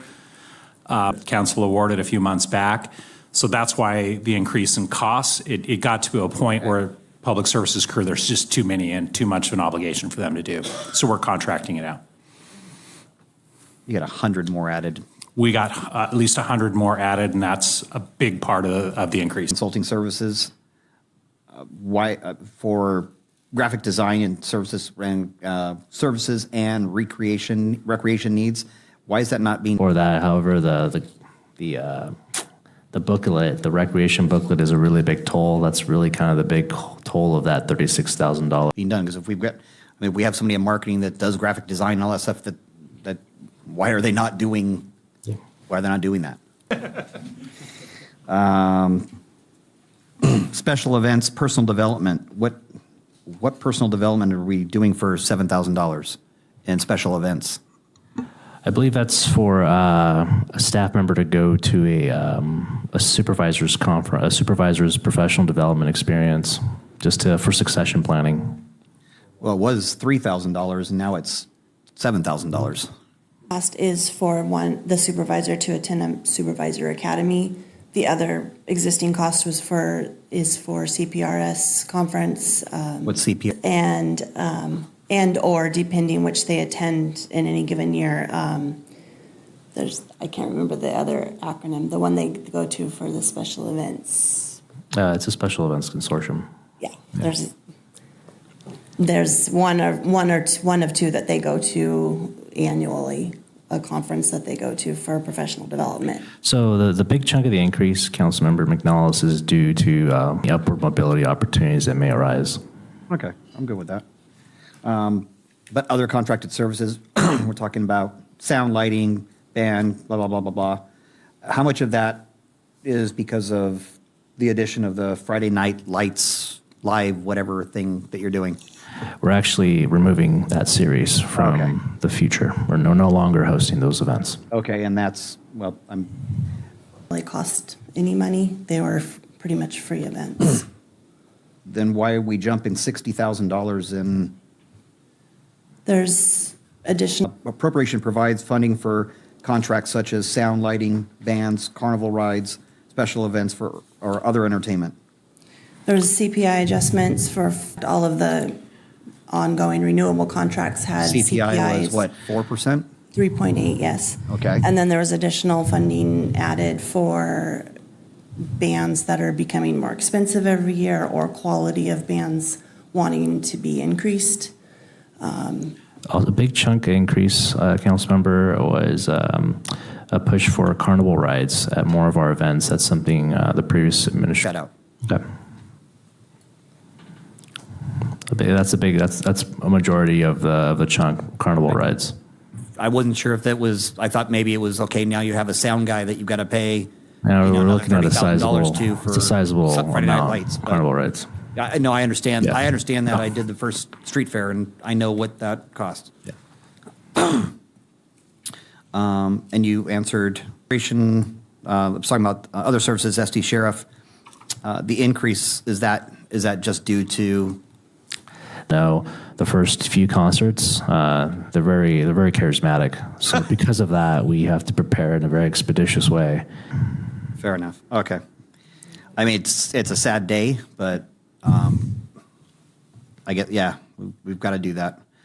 And then last two things, crossing guards. I do want to see a succession plan of that going back to the school district, even if we have to help offset with some of that. And like we were talking about, maybe it's something that we help the schools offset with cannabis fees. Oh, you buy the kids the poles. Don't they have like kids doing it? Well, whatever the case may be, but I don't think that should be a city function. They do it right in front of the school. Yeah. The kids do it. Figure that out. Oh, I see, it's adults going out there with a paddle. No, he's right, at the schools, right in front of the schools. Yeah, the kids are still doing it because they just come out of school and they hold the little pole and, yeah. But a succession plan for that, going back to the school district, should be a function for the schools, not for the city, or especially not our fire department. And I thank you for doing because we know, right now we have a $600,000 shortfall 2 years down the line, which is, as Councilmember Trotter pointed out, with the fire department. So these are huge increases we're already going to be anticipating report. But even if it's half or $400,000 that we can see, hey, that will offset it. Now we're at a $200,000 that we can't get rid of. I think it's been a good potential recruiting program for the Santee Fire Department. When you give somebody their start, they're more likely to stick with you if they have a good experience, and then it's just up to us for that retention. Retention's easier than recruitment. So I would be greatly appreciated. So continue with that. If there's anything that you need from us to get that report done, please let us know. I know you guys are. Take much longer than 45 minutes. I have one question. No. At 11 o'clock, so we're good. On this city council, what's the expert consulting services?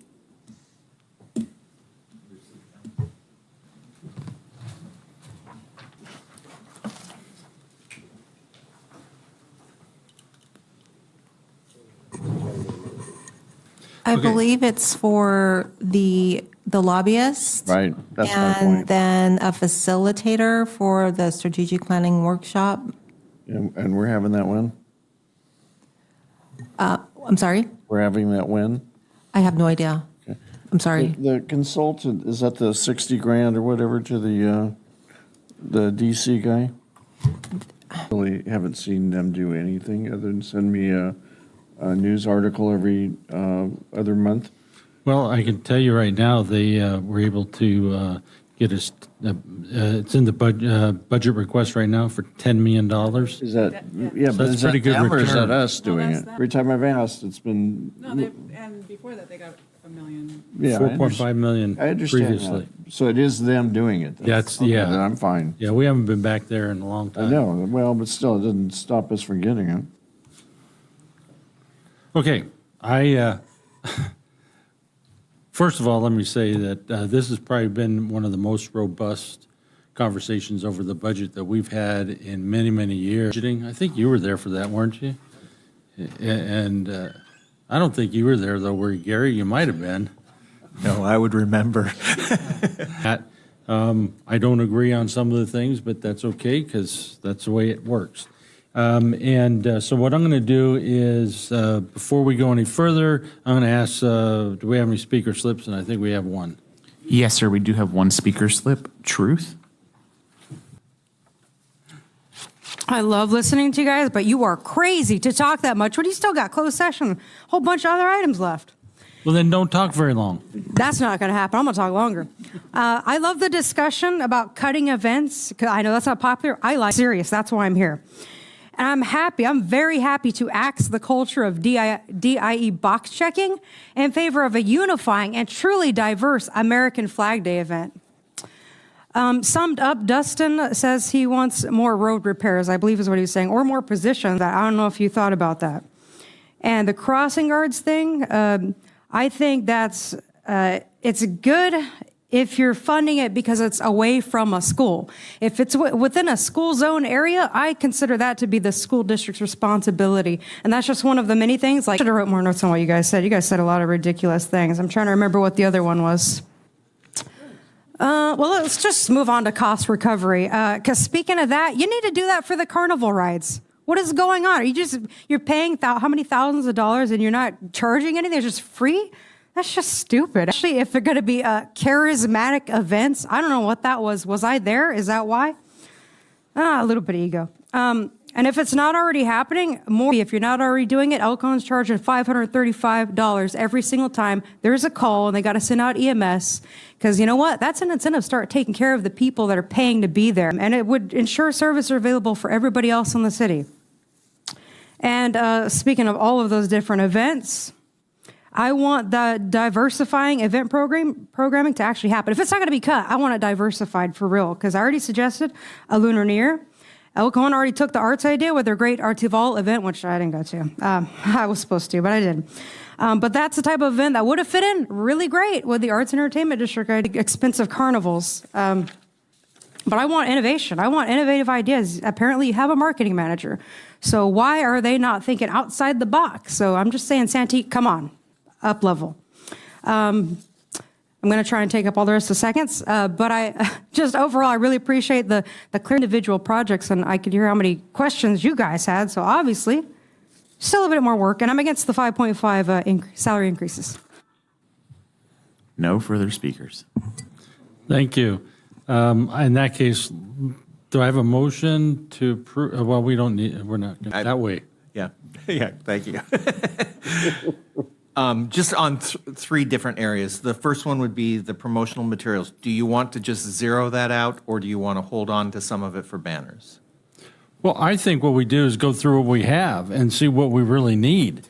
Because what was it? I forget. went to $40,000. Yeah, how much of that are banners that you were referring to There's earlier. a pile of banners sitting behind Wendy's desk right now that just got dropped off because they used the rest of the budget for this year's to order all those. Yeah. So you'd like to zero that out? Walk right over there and look at them. There's on the damn floor. Yeah, I would, for me, I would say, let's not make any more purchases until we figure out. Our inventory. Yeah, the inventory. Yeah, do an inventory. You know, just like any other business, you have to inventory what you have in stock. And, you know, you just can't keep buying something new because you like something shiny. I want to use up the budget. Otherwise, I won't get it next time. No, well, banners, I can talk at my former job, when we would do a banner, we just, you know, because the dates change. You just put a thing over the dates. You don't change the banner. That's true, I've seen that. Yeah, or just get a banner without a date on it. Well, no, The next question I had wasn't clear on what you were talking about. Talking about that department needs to be right sized is what I'm saying. So we need to look at each of those positions in that department. I believe you have at least 2 rec coordinators, I believe, in that department right now. 3? Yeah. So I think it's too top heavy, you know, and see where the consolidation of the actual workload is, you know, if we can make that, because there's 3 people doing the same job. Ultimately, I mean, there's obviously different functions within, you know, rec and public work, or excuse me, special events and stuff, but, you know. Yeah. The last area is on the move to fleet management. I really think it would be, and it really needs to be at that supervisory level, because they're going to be taking a lot of analytical work with them. You know, and our fleet has grown tremendously over the last. And growing more. And growing more. So there's an absolute transition that needs to be, you know, be planned out and needs to happen, you know, as far as the funding of it, where it comes from, or the function of it. If we're making a decision to do it, you know, we need to do it, but we do need to plan it. It needs to be a transition. Right. You know, taking it from, you know, Harley's team, the senior management analyst, there's going to be a lot of, you know, training or transition, or somebody's got to, you know, pass on that institutional knowledge. Yeah, and we can put that together for you fairly quickly, but not in the next 2 weeks, so in July.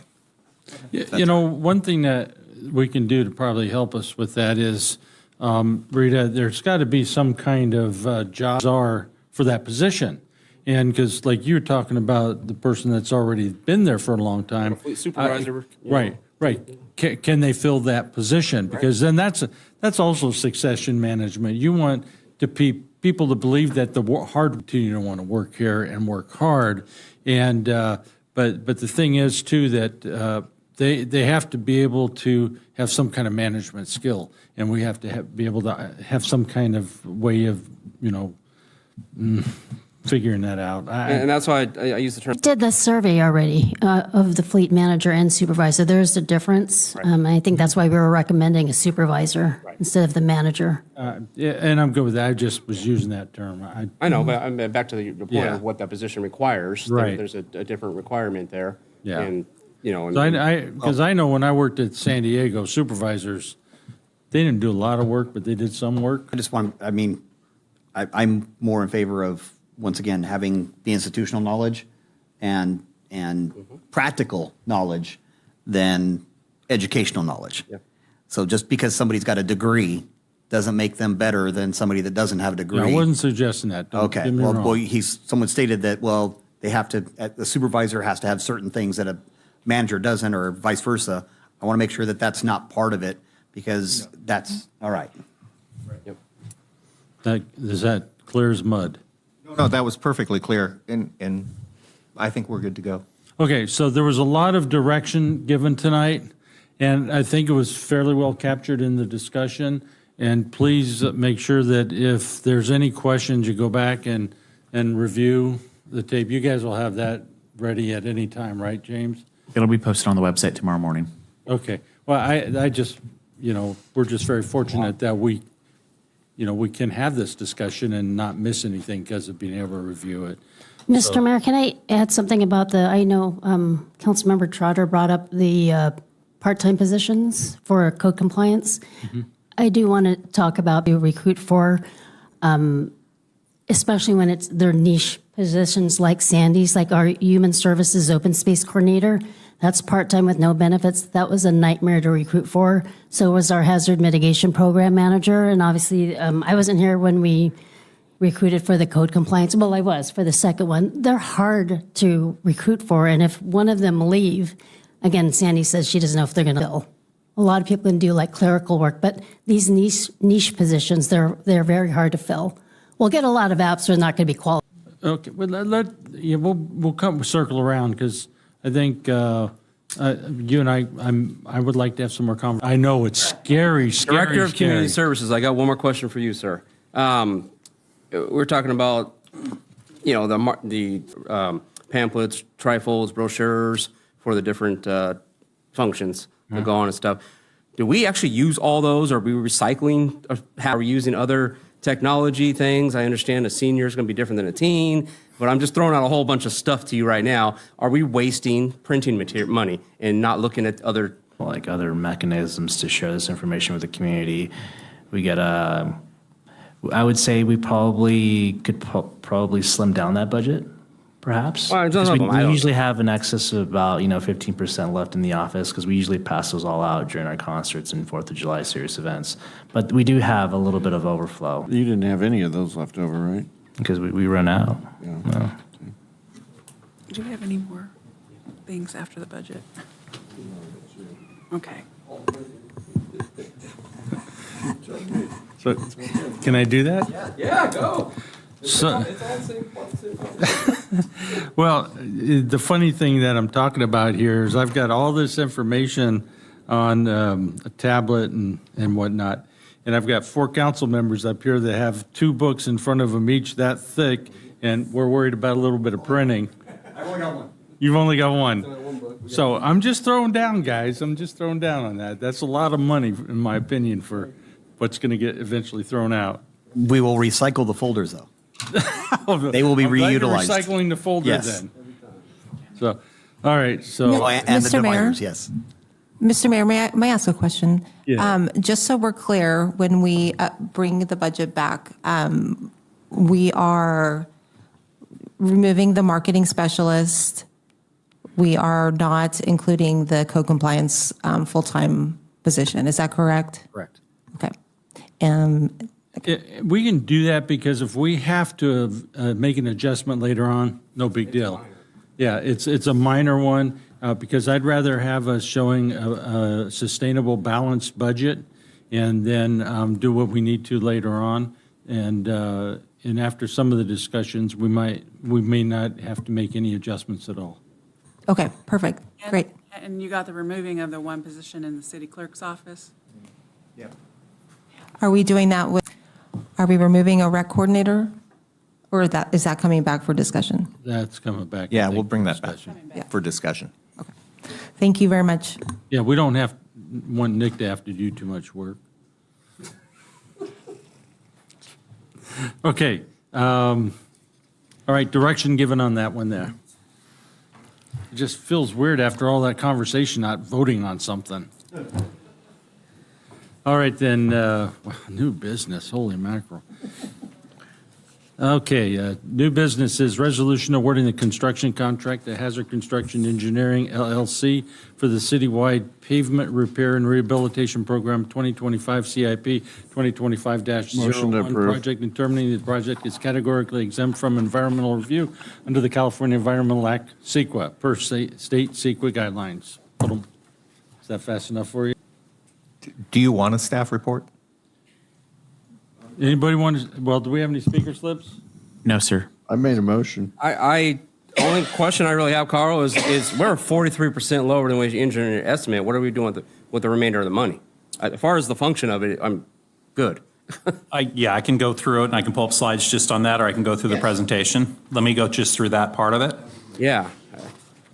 So what we're talking about with the additional funding is there's two parts to it, right? We have the additional funding that we're asking for, 25% to go towards unforeseen items and additional work.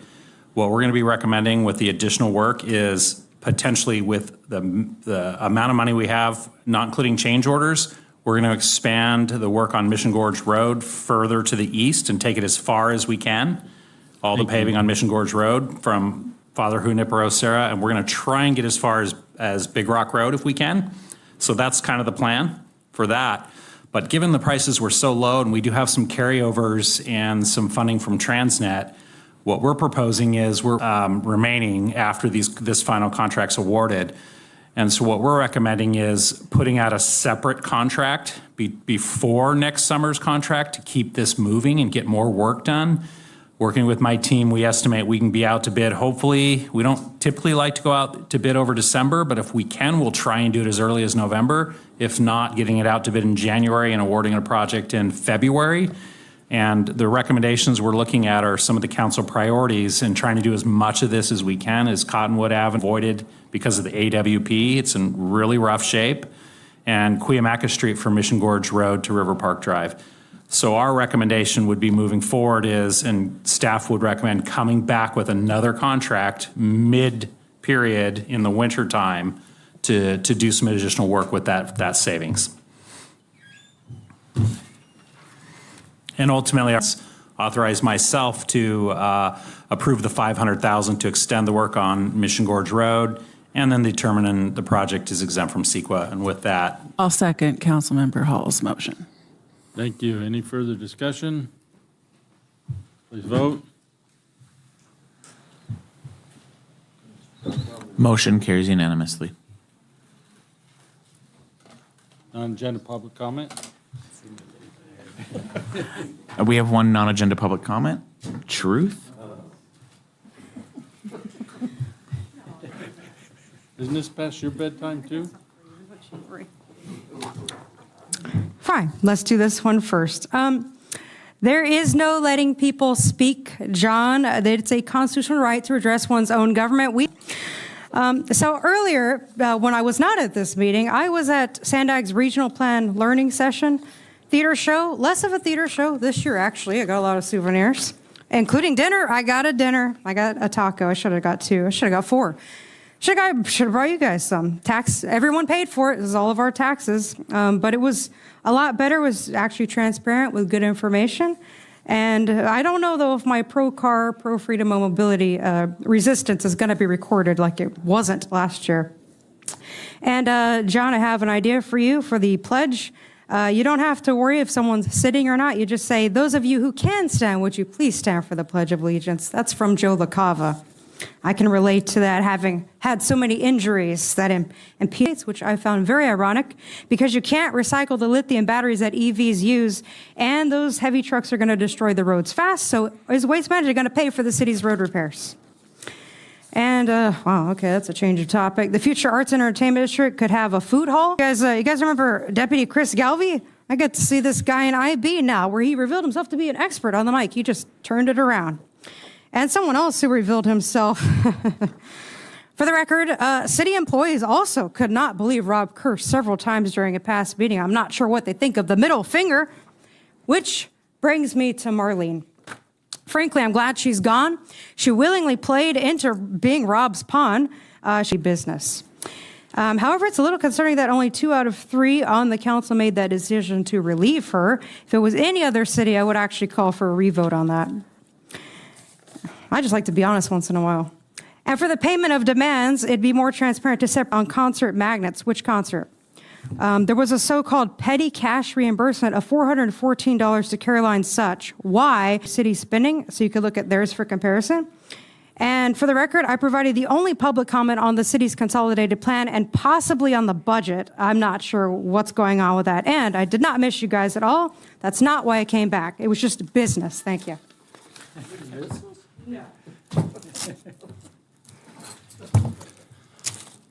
Well, I see you about every 2 weeks, so. No. Laura? No report, Mr. Mayor. Session conference with legal counsel, anticipated litigation.